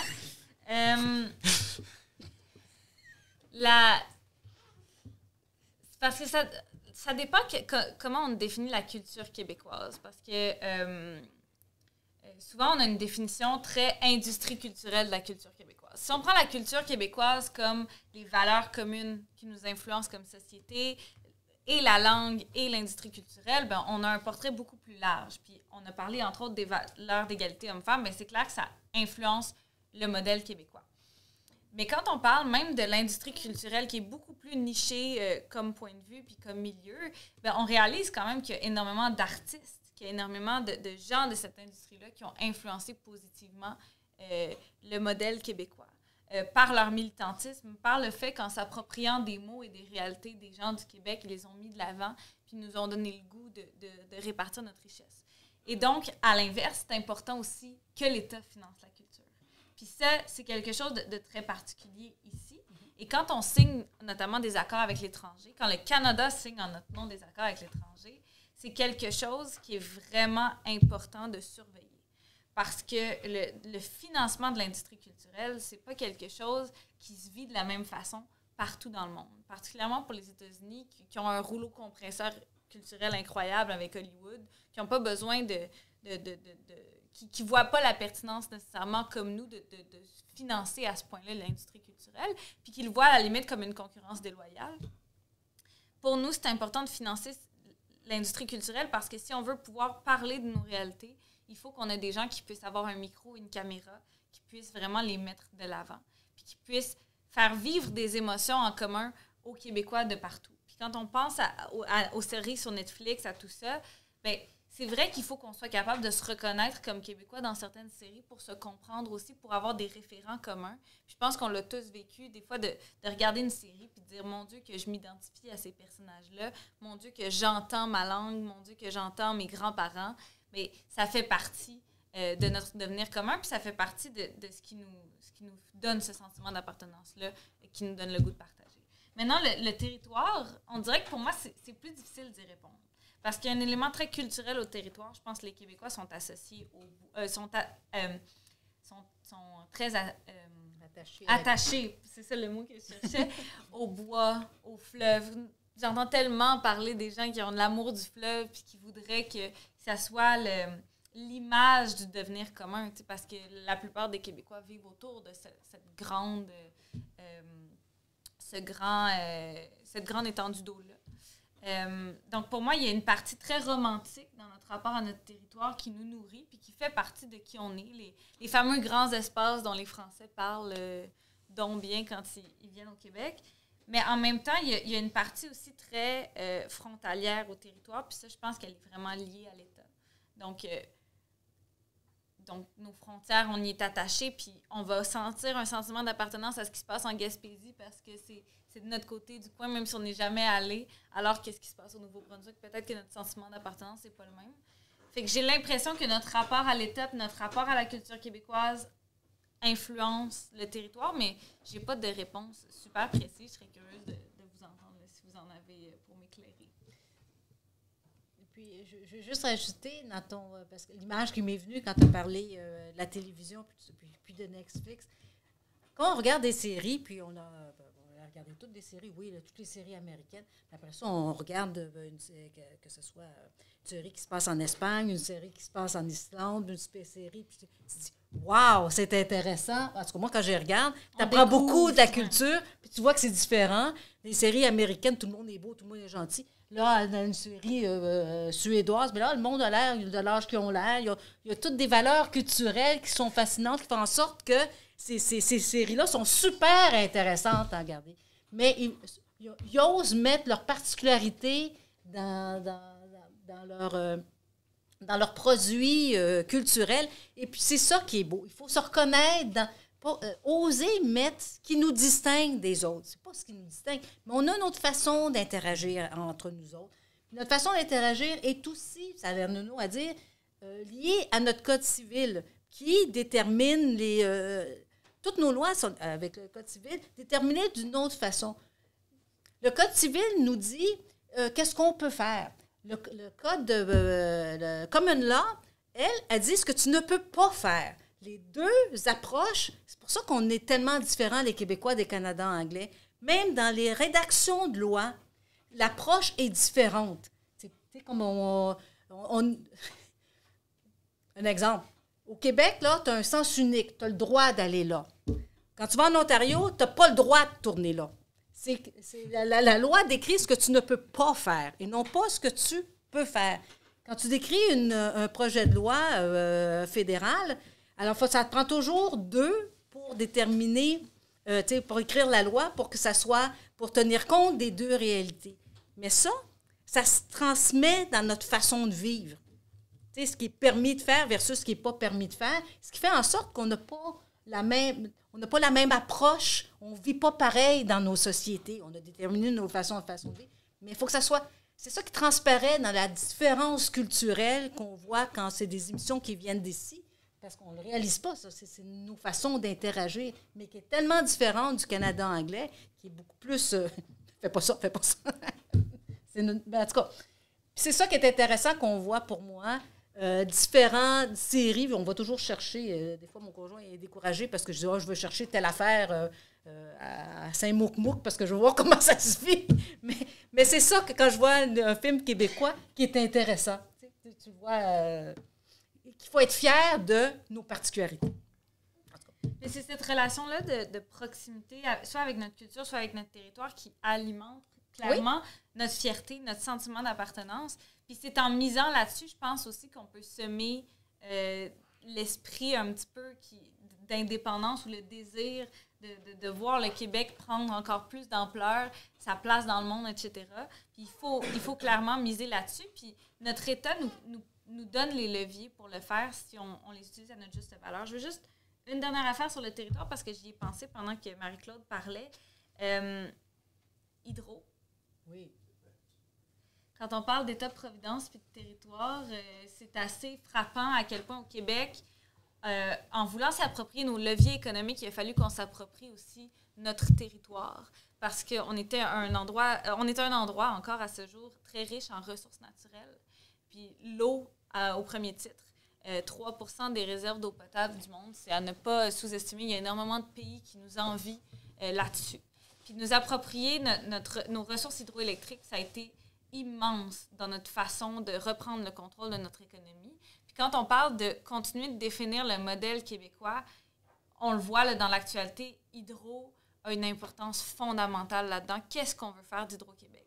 Notre rapport au territoire a beaucoup changé depuis qu'Hydro-Québec a fait les grands barrages, je crois, à preuve toutes les levées de boucliers à l'idée d'en construire des nouveaux. Ça va être à nous, avec les énormes défis qu'on voit sur la consommation d'énergie, de décider qu'est-ce qu'on fait du modèle québécois par rapport à notre propre définition de notre rapport au territoire, puis de notre rapport à l'environnement aussi. Et que c'est des défis qui sont super intéressants, qui sont liés à notre État, qui sont liés à notre territoire, puis qui sont liés à notre capacité d'agir comme citoyen, puis de déterminer qu'est-ce qu'on veut pour l'avenir aussi. Puis si je veux rajouter à ça, oui, Hydro, c'est majeur. Ce qui nous a fait en sorte qu'on a développé l'attente de la baie James. J'ai travaillé aussi 14 ans au ministère des Affaires indiennes et du Nord. L'entente de la baie James fut longtemps et est encore la meilleure entente de tous les peuples autochtones quand ils négocient dans l'Ouest, parce qu'il y a encore plein de traités à copier. L'exemple à prendre, c'est toujours ce qui s'est passé au Québec. Puis ça fait longtemps, là, ça fait 40 ans que ça a été fait. Alors, le territoire a fait, oui, on s'est approprié, mais c'est aussi a été précurseur du développement avec la nation CRI, qui a déterminé des compromis qui ont été faits, qui servent de modèle ailleurs. C'est sûr qu'il y a des choses à faire, puis c'est pas parfait. C'est sûr qu'il y a encore mais cette avancée-là, on ne le réalise pas, parce qu'on se fait toujours traiter de raciste, puis de tout ce que tu veux, là. Mais le Québec est souvent précurseur, parce que on a un grand territoire, mais parce qu'on s'est approprié le territoire puis on voulait en faire profiter tout le monde, ça nous a forcé à avoir des ententes avec des communautés autochtones, CRI, à développer pour que ça réussisse l'entente de la baie James. Tout le monde était content à l'époque. Est-ce qu'elle est parfaite? Sûrement pas. Mais quand je dis c'est un précurseur, là, la jalousie de toutes les autres ententes, comme je dis, j'ai été 14 ans aux affaires indiennes, là, c'est toujours le modèle, puis on n'a pas encore réussi à avoir ces traités-là. Mais ça, on ne le vantera jamais. C'est toujours négligé, mais c'est vraiment notre rapport au territoire qui a fait en sorte qu'on devient des précurseurs où ça nous force à réfléchir à des situations nouvelles. En fait, c'est comme si c'est la première chose concrète qu'on est obligé de partager. Quand on parle d'avoir un sentiment d'appartenance, puis je reviens toujours sur les mêmes termes, mais d'avoir un sentiment d'appartenance puis qui nous incite à partager certaines choses, le territoire, c'est comme la première pointe de tarte là, sur la table familiale qu'on est obligé de se partager. Puis notre façon de gérer la répartition de cette pointe de tarte-là va déterminer ce qu'on est prêt à partager ensuite, puis comment on s'entend entre nous ensuite. Donc, c'est un magnifique laboratoire, le territoire, mais aussi un élément fondamental, notamment dans notre relation avec les Premières Nations. C'est des beaux défis. On l'a bouche bée sur sa transition, quand même. Mais, ben, là, on va plus... Ben, en fait, d'un point de vue maintenant, plus, mettons, laïcité, justement, bon, tout à l'heure, on parlait de trucs qui restent à faire. Ben, ça, c'est dans toutes les facettes. Maintenant, on va plus y aller d'un point de vue maintenant laïque. Ben, qu'est-ce qui reste à faire, justement, pour l'atteinte d'un État laïque et neutre, Madame Gérard? Puis comment, justement, le nationalisme québécois et comment l'indépendantisme contribuerait à ces objectifs? Alors, je vais surtout répondre à la première partie de ta question. Il reste beaucoup à faire, comme je dis, si on se compare à la France, mais il reste beaucoup à faire. Je pense que le Québec, la loi 21, c'est beau, mais on devrait mettre sur pied un observatoire de la laïcité. Il y a plusieurs groupes qui l'ont demandé. C'est-à-dire chargé de monitorer la mise en œuvre de la loi 21. Par exemple, est-ce qu'il y a encore des accommodements religieux qui sont accordés aux élèves dans les écoles publiques? On est allé à Sherbrooke il n'y a pas longtemps. C'est parce qu'il mon conjoint m'accompagne parce que j'habite l'Outaouais, puis on fait un aller-retour, puis c'est plus facile à conduire d'eux. C'est pas parce qu'ils me surveillent. Mais là, vous retournez ce soir, hein? On va retourner ce soir, mais c'est pas grave. Mais on est allé à Sherbrooke il n'y a pas longtemps, puis je présentais mon livre, et puis là, il y en a plein de parents qui sont venus me dire il y en a encore des accommodements religieux qui sont donnés dans les écoles parce que ils n'ont pas arrêté, la loi n'est pas appliquée. Alors, ce que je veux dire, c'est que ça prend un observatoire pour monitorer l'application de la loi. L'autre exemple, c'est qu'il y a des implications. Les juges devaient se développer un code d'éthique et ils n'ont rien fait depuis l'adoption 2019, l'adoption de la loi. Alors, ça prend un observatoire pour s'assurer, monitorer l'application de la loi. Mais aussi, après ça, il faut penser, est-ce qu'on devrait étendre la laïcité de l'État? Je vous ai dit tantôt que la France avait tous les postes. De fonctionnaires sont là. Au Québec, on n'est pas obligé de mettre tous les postes, mais on s'est attardé là à tous les postes en situation d'autorité, mais on ne les a pas tous couverts. Par exemple, les gens qui travaillent à la DPJ. Comment pensez-vous comme eux autres répondent à une clientèle vulnérable? Quand je parlais de Yasmine Mohamed l'autre jour, c'était à la DPJ, puis la personne qui prend soin d'elle avait eu un voile sur la tête, puis elle dit hey, « moi, je suis forcée de prendre le voile ». Elle n'aurait pas eu... je ne suis pas sûre qu'elle se serait confiée à cette personne-là. Alors, moi, je pense que le personnel de la DPJ, le personnel des CPE, des services sociaux, ils couvrent aussi des situations vulnérables. Il faut que tu protèges la liberté de conscience des personnes. L'autre étape qu'on devrait faire, c'est lier le financement aux écoles, parce qu'on finance beaucoup les écoles privées au Québec. Alors, les écoles privées, on devrait lier le financement au respect de la loi 21. C'est-à-dire, tu veux notre argent, mais OK, respecte la neutralité religieuse de l'État, c'est de l'argent public qui sont là. Je fais remarquer, là, nous autres, on est à sa frontière. En Ontario, le gouvernement ontarien ne finance aucune école privée. Si tu veux aller t'envoyer ton enfant à l'école privée, il paye.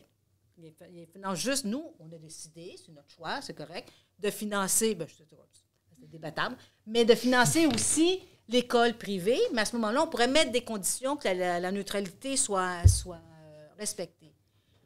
On devrait aussi arrêter de financer les écoles religieuses, parce qu'on les finance, les écoles religieuses, qui est incompatible avec une laïcité de l'État. Les privilèges fiscaux que je vais parler tantôt, on devrait... Je sais bien que jusqu'à maintenant, on reconnaît les mêmes organismes qui sont reconnus par les fédérales. Qu'est-ce qui nous empêche au Québec de reconnaître nos propres organismes? Parce que dans le fond, on leur donne accès à nos crédits d'impôt. Là, c'est plus simple de prendre les mêmes organismes puis leur accorder les crédits d'impôt qu'on a. Mais on pourrait dire, continuer à avoir tous les crédits d'impôt fédéraux, mais sur notre territoire, voici les organismes qui ont droit à un crédit d'impôt. Si vous offrez des services, je veux bien, là, mais si vous faites juste la promotion de la religion, peut-être pas. Ça serait lié à la laïcité de l'État.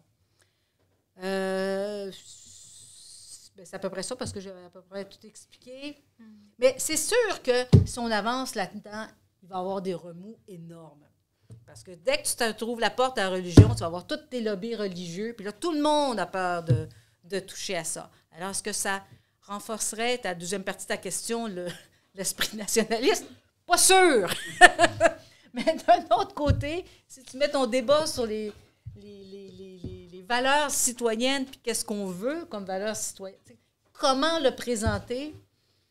Encore là, c'est pas anti-religieux, c'est neutralité religieuse. Pourquoi on s'implique à financer des écoles juives qui ne se mêlent pas à la société? Pourquoi on s'implique à financer, s'ils veulent, c'est correct, mais comme en Ontario, qui paye? Il faut qu'ils suivent le curriculum scolaire, mais qui paie?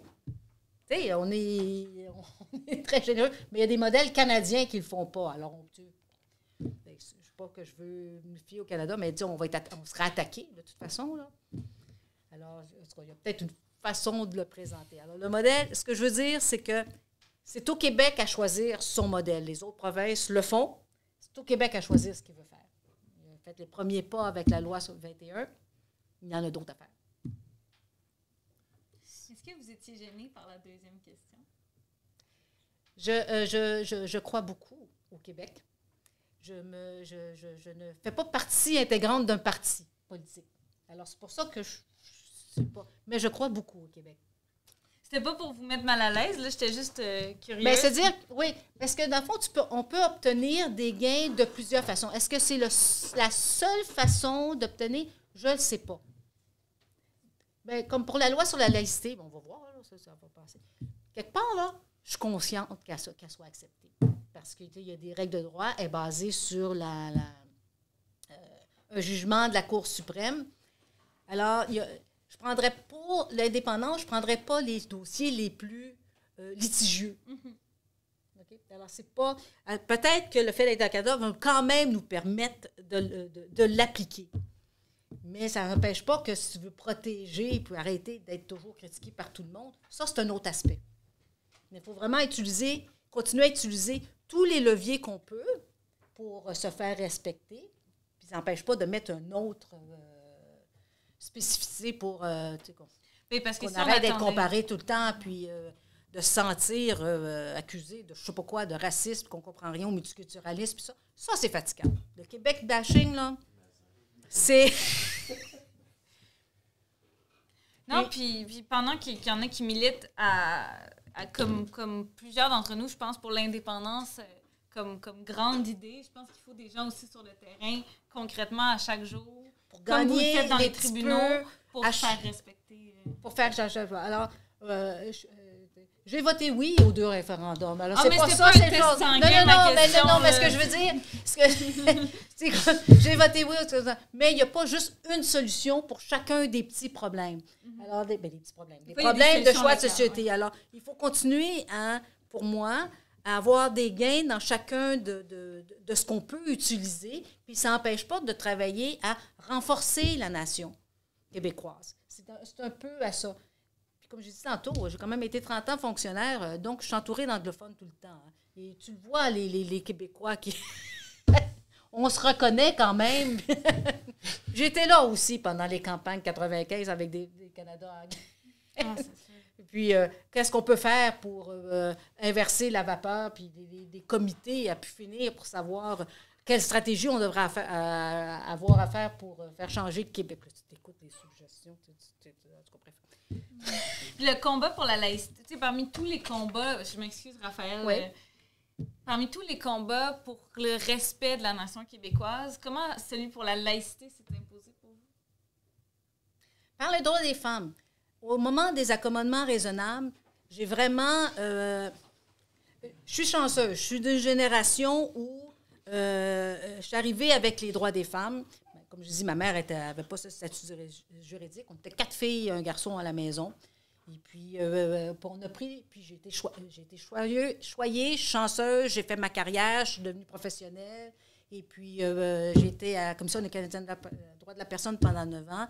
Et puis, après ça, en écoutant ça, je me suis réalisée que je suis particulièrement privilégiée. Je suis passée à travers toutes les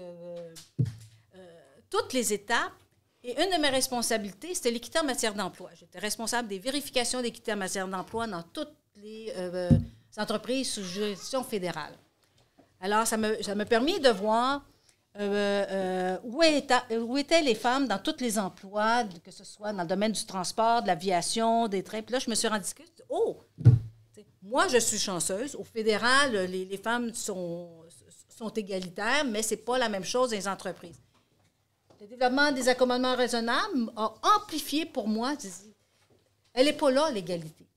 Alors, je me suis embarquée avec l'égalité entre les hommes et les femmes par ce biais-là. Puis après ça, j'ai réalisé que le plus gros frein à atteindre ça, c'est l'approche multiculturaliste, puis qu'on avait besoin de la laïcité pour protéger les droits des femmes à l'égalité. C'est pour ça que, pour moi, c'est mon combat pour le moment. Là. J'accompagne, je suis chanceuse parce que j'accompagne Maître Christiane Pécha, qui est la représentante pour les droits des femmes du Québec en Cour supérieure. C'est elle qui a introduit l'égalité entre les femmes, a été présidente du Conseil de la femme pendant plusieurs années. Et c'est sous son règne que l'égalité entre les hommes et les femmes a été ajoutée à la Charte québécoise. Alors, tu sais, comme on travaille super ensemble, alors c'est un débat captivant. Et je réalise aussi, c'est pas un combat facile, hein, c'est tous les jours, c'est pas un combat facile. Je suis à la retraite, j'ai le temps de m'y mettre. Et je suis consciente que toutes les jeunes mères de famille, puis tous les jeunes et jeunes pères de famille aussi, commencent ta carrière, tu as ta job à faire, tu as ta famille, tu as ta maison à acheter. Puis ça. Alors, tu ne peux pas impliquer. C'est difficile pour les jeunes de s'impliquer dans des combats sociaux qui demandent tant d'énergie que ça. Par contre, moi, je considère que c'est ma responsabilité de le faire. Je vais avoir une petite fille, elle a 3 jours, pas 3 semaines. Elle a 3 jours. C'est ma responsabilité de le faire pour la prochaine génération. Pas à nos enfants qui sont pris, qui commencent dans la vie, mais à la prochaine génération. Si je ne le fais pas, les droits des femmes s'effritent tranquillement. Puis c'est une approche universaliste, c'est que c'est vraiment l'égalité entre les hommes et les femmes, que les hommes et les femmes, puis les Québécois, on a atteint ça, la Révolution tranquille, c'est des hommes, des Québécois et des Québécoises qui l'ont fait. C'est avec des hommes qu'on a fait ça. C'est pas les femmes contre les hommes. C'est ensemble qu'on a voulu une société égalitaire. Et c'est ça qui est extraordinaire dans la Révolution tranquille. Et c'est ça que je veux qui perdure. Excuse-moi, là, je suis passionnée. Là. Mais c'est très beau. Puis moi, ça me parle beaucoup parce que c'est ça, souvent, moi, je suis entrée en tout cas en politique en pensant à l'indépendance. Puis probablement que je ne me serais pas impliquée dans un parti politique si ce n'était pas de ce grand projet-là. Mais ce qu'on réalise, effectivement, c'est qu'il y a énormément d'autres valeurs qui nous animent. Puis c'est pas contradictoire de choisir des combats plus spécifiques pour défendre au jour le jour les droits des gens qu'on aime, des gens du Québec. Puis que c'est pas contradictoire avec le grand projet, puis qu'on peut faire les deux en même temps si on a le temps, ou qu'on peut se concentrer spécifiquement. Puis qu'il faut que tout le monde ait un combat. Je pense Guy Rocher, que vous citiez tantôt, il est extraordinaire. Disait, si vous voulez atteindre le bonheur, un de mes 2 conseils, je me souviens pas du premier, mais le deuxième, c'était ayez une cause. Ayez une cause au quotidien qui vous anime. Je pense qu'il y a énormément de gens dans la salle pour qui le Québec est une cause qui leur tient à cœur. Moi, je vous invite à trouver des manières de manifester ça au quotidien.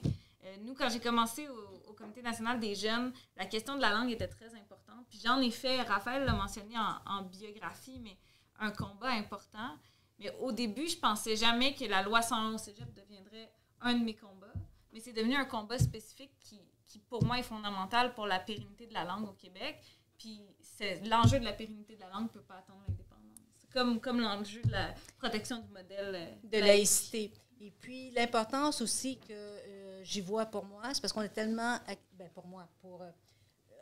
étant à la retraite, qui me facilite, on est tellement accusé de racisme ou de tous les qualificatifs qu'on veut au monde, c'est pas grave. Moi, ça n'a aucun impact sur moi. Je ne perdrai pas ma job, je me ferai pas, tu sais, comme... alors, je suis capable de me... Vous n'avez rien à perdre. Je n'ai rien à perdre. Alors, ce sont les idées qui vont de l'avant, solides. Bien, solides. J'ai quand même, ça a l'air nounou à dire, mais avoir travaillé à la Commission des droits de la personne, j'ai quand même la sensibilité de répondre à tout le monde. Après ça, j'ai été responsable d'équité en matière d'emploi, donc c'est les 4 groupes désignés. J'ai cette sensibilité-là. J'ai eu des causes, toutes les plaintes. Alors, puis, en étant en développement de politique, tu développes aussi un langage qui est respectueux de tout le monde. Alors, mais il y a plein de mes collègues qui n'osent pas le faire parce que ça a un impact sur leur job, puis qu'ils vont se faire dire qu'ils sont racistes, puis je ne sais pas quoi. Alors, j'ai dit, moi, je peux le faire. Je vais le faire de façon correcte. Je vais le faire avec des mots respectueux. Et comme je l'ai fait ce soir, je l'ai mis sur ma religion parce que c'est ça. ma religion, c'est pas ma religion, mais c'est comme ce que je connais, mon histoire, mais c'est ça qui me fait en sorte que je ne veux pas que les droits des femmes, les droits dont j'ai pu bénéficier, parce que, tu sais, je suis chanceuse de voir ça, et puis ça s'égrène un peu partout. Les droits des femmes à l'avortement aux États-Unis, c'est épouvantable. Les femmes mouraient. Là. Morgan Taylor, c'est le montant, là, tu sais, comme qu'il faisait en arrière. C'est les femmes ou les maîtresses des juges qui passaient par lui, mais eux autres, ils ne voulaient pas l'avortement. Tu sais, comme... Mais là, on l'oublie. Les femmes mouraient parce qu'ils passaient par en arrière au lieu d'aller avec des broches à tricoter pour le faire. C'est ça qui recommence aux États-Unis. C'est un instant, là. Tu es en train de perdre ça parce qu'il y a des religions qui s'insèrent tout le temps, en tout cas. Bien, merci beaucoup. En fait, c'est ce qui conclurait le premier volet. Donc, si vous avez des questions, ça serait... En fait, premièrement, une main d'applaudissement pour... Je savais pas que j'ai une question. Après, je me disais, on se prend, mais en même temps, c'est intéressant. Si vous avez des questions, s'il vous plaît, gardez-les concises. Pas de long préambule. La question directe. Puis, mais vous pouvez faire des liens entre nos réponses puis votre question, Raphaël. on va commencer avec Phoebe. Marie-Laurence, Marie-Claude, bonjour.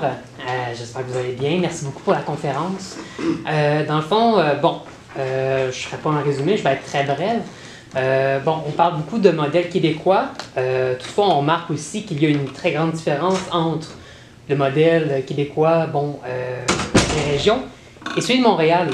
Donc, ma question va être très simple. Est-ce que Montréal est réconciliable avec le modèle québécois tel qu'on l'indique, c'est-à-dire laïque et universaliste? Bien, en fait, je pense, puis je vous laisserai y aller parce que moi, j'ai une vision quand même montréalaise de la chose malgré tout, mais j'aurais tendance à dire que Montréal est réconciliable avec le modèle québécois parce que Montréal fait partie du modèle québécois. Mais est-ce que les préoccupations des Montréalais sont les mêmes que les préoccupations des autres Québécois? Peut-être pas. Mais je pense que quand même, il y a énormément d'éléments du modèle québécois qui ne sont pas remis en question à Montréal. La loi 101, quoi qu'on en dise, existe et s'applique à Montréal. La loi 21, quoi qu'on en dise, existe et s'applique à Montréal. L'accès à des services sociaux s'applique à Montréal aussi. Il n'y a pas une distinction dans la livraison des services puis dans l'application des lois. Je pense que c'est ce qu'on a réussi aussi en se dotant d'un État qui est fort, c'est de limiter malgré tout la fissure entre Montréal et le Québec, même si elle existe, et le reste du Québec, même si elle existe. Puis c'est pourquoi il faut que notre État demeure fort puis continue de se préoccuper de protéger la langue française ou de la laïcité par des mesures législatives. C'est pour s'assurer que cette fracture-là ne s'amplifie pas. Parce qu'elle existe, entre Montréal puis le reste du Québec, puis ça fait longtemps, puis c'est lié à énormément de conditions historiques, puis des conditions socio-économiques, puis l'aéroport, puis l'arrivée de l'immigration, puis énormément d'enjeux, la population étudiante. Mais cette fracture-là, si on a réussi à ce qu'elle ne soit pas aussi grande qu'elle aurait pu l'être, c'est grâce à l'État québécois. Puis c'est pour ça que je pense que l'État québécois doit se poser en solution pour éviter que cette fracture-là ne s'empire. Puis la question, par exemple, des études supérieures en français est une question qui se pose d'autant plus vu la situation montréalaise. Il y a énormément de gens ailleurs au Québec qui ne comprennent pas pourquoi on tient tant que ça à appliquer la loi 101 au cégep.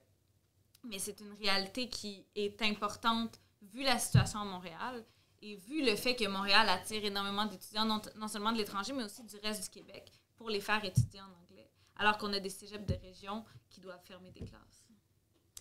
J'ajouterais à ça que mes deux angles, je prends l'égalité entre les hommes et les femmes, que ce soit à Montréal ou en région, je pense que c'est réconciliable. Okay?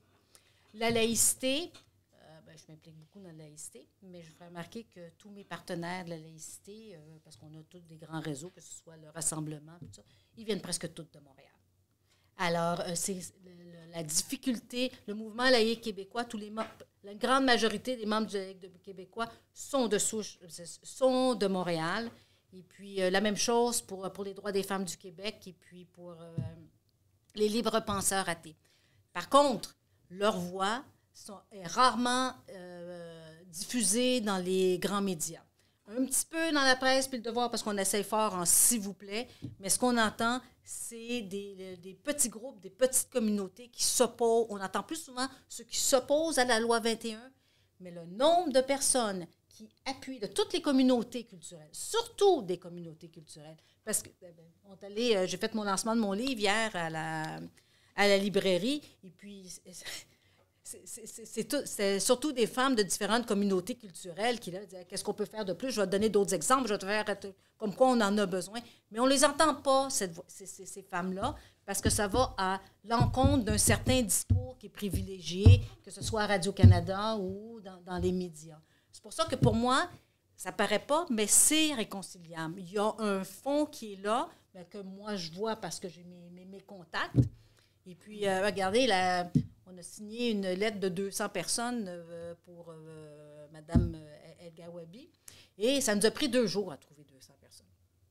Puis, tu vois, on ne l'a pas affiché pour tourner 2 jours. C'est comme on a pris chacun de nos petits réseaux. OK, on veut la mettre demain, pouf. Mais une grande partie vient de Montréal. Il y a un appui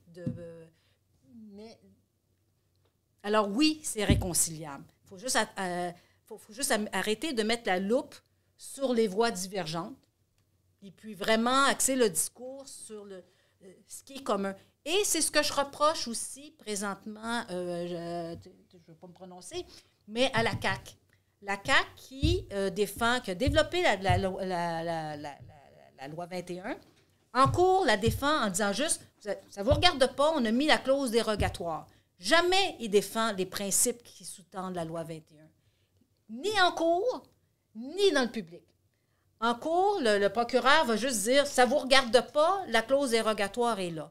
Les seuls qui défendent les principes qui sous-tendent, c'est le Mouvement laïque québécois pour les droits des femmes du Québec qui sortent, puis le rassemblement, qu'on sort régulièrement dans les journaux. Vous n'entendez pas non plus la CAQ défendre les valeurs de la laïcité. Comment ça se fait? Pourquoi vous vous fiez seulement à la société civile pour défendre les principes quand c'est notre socle commun puis c'est des valeurs citoyennes? Alors ça manque. Le jour où le gouvernement, ils sont supposés le faire, là, parce que ça va être introduit dans le cours de culture et citoyenneté québécoise. Dans la première version, celle qui est présentement en élaboration en projet pilote dans les écoles, ils n'enseignaient même pas les valeurs de laïcité. Or, la valeur citoyenne, laïcité puis droits des femmes, ils ne l'avaient même pas mis dedans. On a des représentations avec le ministère de la Justice, on va être entendu, surtout que c'est Bernard Drainville qui est là, qui avait défendu la charte des valeurs du Parti québécois. On va être entendu, ça va être introduit. Mais tant qu'il n'y aura pas de promotion, de fierté d'avoir, par le gouvernement, comme porte-parole de la laïcité, ça va être difficile d'unir tout le monde. Au lieu de se cacher derrière. Parce que là, la seule chose qu'on entend, c'est contre les droits de la personne. C'est pas vrai. Tu sais, comme les laïcités dans le monde sont allés jusqu'à leur commission des droits européenne, ils ont dit non, c'est un équilibre des droits. Quel est notre choix? Alors, pour concilier les deux, il faut mettre en valeur nos valeurs communes, puis je pense qu'on peut rallier. Oui, ça a l'air. Mais la dernière chose que j'ajouterais, c'est la fracture que tu décris. Oui, elle nous affecte dans le cadre de nos combats, dans le cadre de notre projet, mais la fracture entre les villes et les régions existe partout dans le monde. Puis là, je n'ai pas de statistiques, je n'ai pas d'études, mais l'impression que j'ai, c'est que, oui, j'ai dit que le modèle québécois permettait de garder Montréal dans l'eau, notamment sur la question de la langue, mais le modèle québécois a également permis à des régions de sortir de la pauvreté. Et donc, même en termes de disparité économique, le modèle québécois est pour beaucoup. Puis ça, c'est important parce que si toute la fortune est dans les villes, on vide nos régions, on vide notre territoire, puis on garde énormément de gens dans la pauvreté, puis on les amène en ville où ils vont être condamnés à la pauvreté. Puis quand on regarde dans l'histoire québécoise, c'était ça, c'était les gens en milieu rural allaient en ville puis devenaient des ouvriers, puis ceux qui avaient de la fortune gardaient leur fortune. Donc, il y a quelque chose dans le modèle québécois qui doit nous permettre d'avoir moins de disparités régionales, moins de disparités socio-économiques, puis moins de disparités linguistiques, puis de garder Montréal puis le Québec relativement soudés, même s'ils vont toujours être différents. Super bien. Merci beaucoup. C'est bon, j'ai passé ton test. Merci beaucoup pour la réponse. Est-ce qu'il y avait d'autres questions? Il y avait Guillaume? J'avais peut-être une petite question.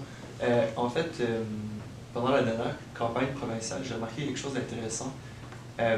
3 des principaux chefs, donc c'est-à-dire notre premier ministre François Legault, Sylvain Plamondon et Gabriel Nadeau-Dubois, ont tous évoqué à des moments différents les pays nordiques, le modèle nordique, pour vraiment des raisons très variables. Je ne vais pas rentrer là-dedans. Mais en fait, ma question, ce serait de savoir, est-ce que le Québec a un rôle de s'inspirer de différents modèles, ou devrait-il se concentrer sur son propre modèle, développer son propre modèle, le modèle québécois? Juste une anecdote. René Lévesque, quand il a pris le pouvoir dans les années 76, le défi qu'il donnait, parce qu'il y avait plein d'idées pour bâtir le Québec et la société québécoise, il disait à ses ministres, à chaque fois qu'il y avait des idées, y a-t-il un précédent dans le monde? Ça, tu as déjà essayé? Informe-toi, puis on regarde. C'était sa prémisse de base. Tu ne réinventes pas un système sans l'avoir essayé. Puis là, on bâtissait là-dessus. La loi 101, c'est un peu ça aussi. Tu sais, les pays nordiques, ils enseignent dans leur langue. Ils n'enseignent pas l'anglais qui est à côté. Alors, une loi, c'est-à-dire, pour être encore plus fort, il faut que tu te bases, ça c'est mon impression, sur l'expertise qui a été développée ailleurs. Alors, quand on regarde les modèles nordiques, c'est une bonne idée, mais il faut en regarder plus que les modèles nordiques, parce qu'ils ont aussi des défauts, les modèles nordiques. Mais c'est bien de s'inspirer, puis d'adapter ces modèles-là à notre réalité. Pas les prendre tels quels, mais ça nous permet de bonifier ce qu'il y a de mieux ailleurs. En tout cas, ça, c'est mon impression. Bien, les pays nordiques attirent l'œil de pas mal de sociodémocrates dans le monde. Tu sais, je pense que pour l'angle de répartition des richesses qu'on a choisi au Québec, il y a énormément d'aspects pour lesquels on peut trouver une inspiration dans les pays nordiques. Un autre qu'on entend beaucoup, c'est la Nouvelle-Zélande aussi, souvent quand on s'inspire de politiques publiques sociodémocrates. Pour moi, le Québec doit continuer de développer son propre modèle. Ça ne sert à rien d'aller chercher bord en bord, en fait, d'aller chercher un modèle qui s'applique ailleurs, par exemple en Suède, et de l'appliquer bord en bord au Québec. Je pense que par pièce, comme Marie-Claude le dit, on peut aller chercher ailleurs des éléments intéressants. On est toujours libre de s'inspirer de ce qui se fait de mieux dans le monde, puis on devrait avoir l'ambition de s'inspirer de ce qui se fait de mieux ailleurs dans le monde, mais pas de l'appliquer mur à mur sans l'adapter à notre réalité. Exact. Il y a aussi de ça, on a l'obligation d'adapter les politiques publiques à notre population. Exact. Par ailleurs, les modèles nordiques les pays nordiques sont des modèles pour énormément de nations dans le monde. Là, on n'est pas les seuls au Québec à vouloir s'impliquer des pays nordiques. Par contre, au Québec, on ne pourra pas inspirer tout le monde non plus. Parce que, je veux dire, on a notre modèle, mais on est limité. Là où je veux m'en venir, parce que j'ai l'impression de ne pas être claire, c'est que les pays nordiques ont le grand privilège d'être des pays qui peuvent inspirer. Le Québec a le grand défaut d'être une province. Donc, même si on peut inspirer, on est très limité dans notre capacité de rayonnement à travers le monde. On est très limité dans notre capacité économique aussi, quand on essaie de bâtir des programmes sociaux. Mais ça n'empêche pas le Québec d'être un modèle pour énormément de nations qui ne sont pas indépendantes, mais qui font partie d'autres pays. La Catalogne en est un exemple. L'Écosse en est un autre. Sur la question linguistique, on mentionnait la loi 101. La loi 101 québécoise a inspiré la Catalogne, a inspiré énormément de nations minoritaires pour se doter de leviers, pour protéger leur richesse, pour protéger leur richesse culturelle, leur langue. Donc, il y a ces éléments-là pour lesquels on peut être des modèles, mais je pense que notre ambition ultime, ça devrait d'être un modèle au même titre que les pays nordiques, que les pays scandinaves, en ayant le rayonnement auquel on a droit, je pense, parce qu'on est originaux dans notre façon de développer nos services sociaux. Puis pour ça, ben, malheureusement ou heureusement, il va falloir aspirer à notre indépendance nationale. Je le vois plus comme heureusement. C'est bon. Tu avais une question? Est-ce qu'il y avait d'autres questions? OK. Est-ce que vous voulez les poser une à la suite de l'autre, puis comme ça, ils vont pouvoir y répondre? Très rapidement, vous avez dit qu'on pouvait adapter le modèle de laïcité québécois à la réalité de notre nation. Un truc qui est une réalité de notre nation, c'est justement dans plusieurs villages régionaux. Je ne sais pas si, sans doute, vous avez déjà fait la route de Montréal à Québec. Il y a énormément de villages sur cette route-là, dont le seul lieu historique majeur, le seul patrimoine historique majeur, c'est une église.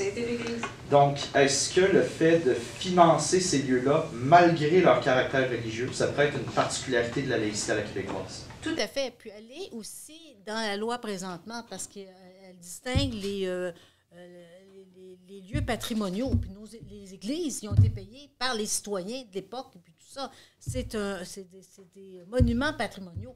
Oui, le gouvernement, ils vont continuer à financer pour que le clocher s'écroule pas et puis que c'est à notre image, c'est notre culture. Il y a une différence quand je disais les organismes à but non lucratif pour payer le prêtre ou qui va faire ses missions pour convertir tout le monde autour. Mais les édifices patrimoniaux qui font partie de notre culture, ça fait partie de notre culture. C'est patrimonial, c'est pas religieux. D'ailleurs, ils sont plus beaucoup utilisés pour la religion. C'est plus religieux pour... ils servent à plein de choses. Mais ça, c'est un patrimoine. Alors, je fais grande différence et oui, la différence peut être là. Mais je pense aussi que la fonction de l'objet patrimonial est importante. Quand on pense, par exemple, au crucifix, je pense que le consensus auquel on est arrivé, tout le monde, c'est que comme la fonction du crucifix, au moment où il a été mis à l'Assemblée nationale, c'était d'être le symbole de l'union entre l'Église et l'État, il fallait, pour être cohérent, le retirer. Mais quand on parle des églises qui ont été payées par les citoyens, mais qui ont comme fonction première, là, au-delà de la religion, d'être un cœur de village, mais, puis d'être un artefact historique aussi de l'histoire du Québec, puis de l'histoire de cette communauté-là, mais je pense qu'on a un devoir de les préserver. Puis il n'y a rien de plus triste qu'une église qui est démolie parce qu'il y a tout un élément fondamental de la communauté qui disparaît avec ça.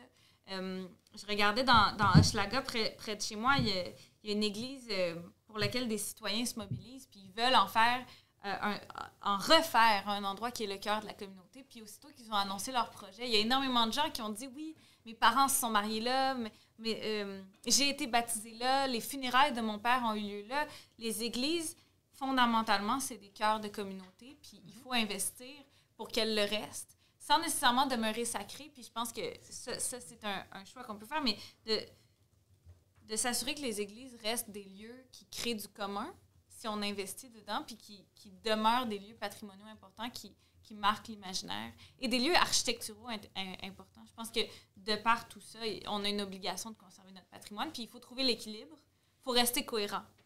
C'est pour ça que pour moi, par exemple, le crucifix, c'est autre chose, mais il y a du patrimoine religieux qui demeure pertinent parce que c'est du patrimoine collectif. Parce que c'est du patrimoine. Exact. Dernière question avec Zachary. Moi, justement, je viens d'un village de même, puis si t'enlèves l'église de ce village-là, il reste pas grand-chose. C'est très terne.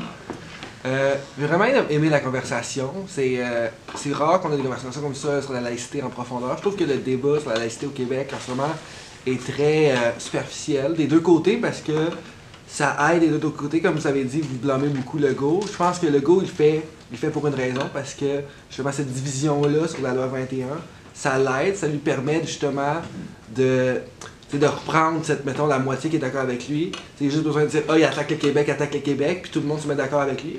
À la place d'essayer de créer un consensus, ben là, il n'y aurait plus de raison de diviser puis de voter pour lui. Alors, c'est une des raisons pourquoi je fais ça. Puis c'est la même chose de l'autre côté, qui fait juste traiter de raciste. Cette division-là, elle sert aux deux côtés. Donc, comment pour vous, ma question, c'est comment pour vous, on arrive à essayer de créer justement ce consensus? Comment on essaie d'aller plus loin que ces questions-là superficielles qui ne réussiront jamais à clore le débat? C'est ma perception aussi. Là, dans le sens que, oui, Legault a réglé rapidement dans son premier mandat les questions identitaires, là, comme avec sa loi 96 et la loi. Mais c'est pas, on ne sent pas qu'il y a une conviction profonde derrière. Il est allé pour rechercher des citoyens, puis après ça, là, il est rendu dans son volet économique. Alors, c'est pour ça que ça, c'est fragile, puis il laisse aux citoyens le loisir de les défendre. C'est pas un loisir. Alors, c'est fragile. Il va falloir qu'il y ait un renversement quelque part ou qu'ils se réveillent quelque part pour les défendre, parce que, c'est-à-dire, s'ils veulent Alors, cette stratégie-là ne marchera pas à long terme. OK? Parce qu'à un moment donné, les gens vont se retourner de l'autre côté. Alors, oui, pour moi, c'était très opportuniste. Il a fait avancer, il dit, regarde, on va le faire vite, là, on va clore le débat. Comme je dis, ça fait toutes les élections, on en parlait. Là, je vais faire le strict minimum, je vais faire ces affaires-là. Maintenant, je passe à autre chose, plus sérieuse. Alors, on ne sent pas la conviction derrière. Je pense aussi que les débats sont superficiels parce que les cadres dans lesquels ils se font le sont aussi. Ou en tout cas, l'interprétation qu'on en fait. Je pense pas que devant les tribunaux, quand on regarde l'ensemble des mémoires qui ont été déposées, le débat est superficiel. Mais le problème, c'est que nous, ou en tout cas le commun des mortels, peu impliqués dans ces dossiers-là, on n'a pas un rapport de ça qui est super étayé. On le voit par l'angle des médias, par l'angle des réseaux sociaux, qui sont des médiums qui forcent à la concision, je pense.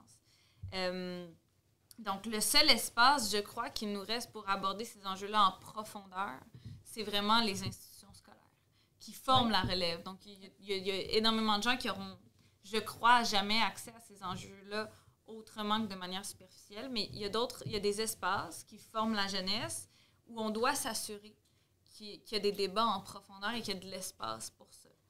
Moi, c'est ce que j'ai trouvé très déplorable quand je suis entrée à l'université. Dans ma faculté, il n'y avait aucun espace pour ce débat-là. Il fallait absolument prendre position contre la loi 21.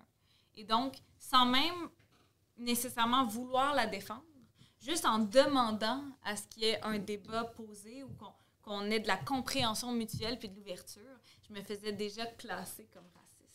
Et ça, c'est très, très dommageable pour l'ambiance sociale en général. Donc, il faut trouver des espaces dans les institutions scolaires pour discuter. Je pense que des événements comme ce soir en sont de bons exemples. Mais je pense aussi qu'il y a un travail à faire au sein de notre cursus scolaire pour le faire. C'est pour ça que souvent, d'ailleurs, je pense que les gens qui militent très activement en faveur de la laïcité militent aussi pour la rénovation, si vous me permettez le terme, du cours d'éthique et culture religieuse, parce que c'est un espace au sein du cursus scolaire où on doit parler de questions difficiles liées à la citoyenneté puis à la laïcité, puis aux religions, mais où, malheureusement, en tout cas, l'impression qui s'en dégage, c'est que par manque d'outils, peut-être, chez les professeurs, en raison d'un programme qui est peut-être trop orienté idéologiquement, on n'est pas capable d'avoir ces discussions-là.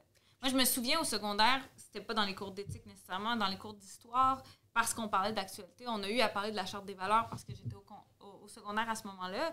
Puis les discussions, lorsqu'on permet à des élèves d'avoir des discussions franches, d'être dans l'ouverture, elles peuvent être très, très intéressantes et formatrices, mais il faut trouver ces espaces-là.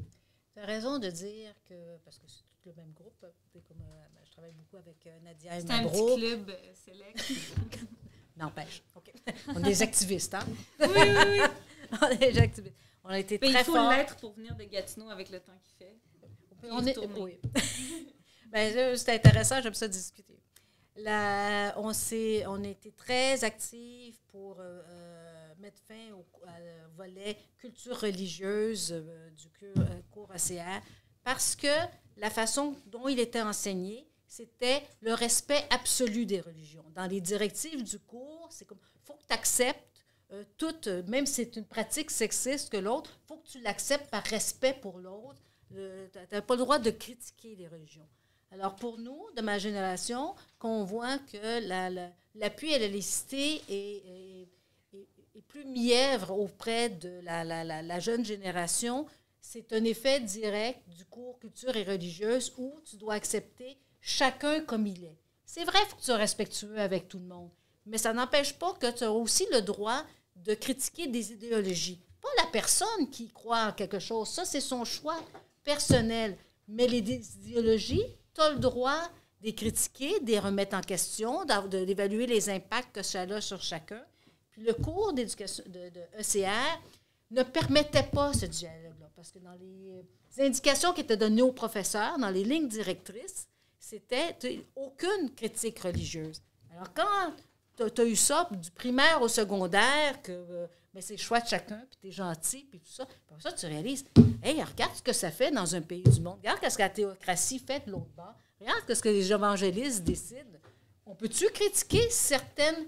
C'est pas la religion, mais les institutions religieuses qui appliquent des dogmes. Et cet espace-là de discussion n'a pas existé avec le cours ACR. Malheureusement pas. J'espère qu'il va être là. L'idée, c'est qu'il soit là dans le nouveau cours culture et citoyenneté québécoise. Citoyenneté québécoise, hein? Alors, c'est pour ça qu'on fait des pressions pour que la laïcité soit là, pour que donner les outils à tous les élèves de comprendre quelles sont les finalités de la laïcité de l'État. C'est pas contre une religion, mais c'est pour vraiment permettre à chacun de choisir sa religion et d'avoir aucune pression dans l'école, au primaire, au secondaire, en faveur ou en défaveur d'une religion. Ici, on est neutre. Tu choisiras avec tes convictions, tes valeurs, ce que tu voudras, mais il y a aussi le fait que tu es libre de choisir. C'est pas parce que tu es né dans une famille catholique, juive ou musulmane qu'on va t'enfermer là-dedans. On a le droit de changer de religion, on a le droit de changer de conviction. C'est pour ça que l'école, il faut qu'elle soit neutre pour permettre à tout le monde de dire non, tu es juste un citoyen. Si tu veux rester dans ta communauté, bravo, ça te regarde. Mais tu peux aussi choisir telle chose. C'est vraiment le respect du citoyen, d'axer sur le citoyen.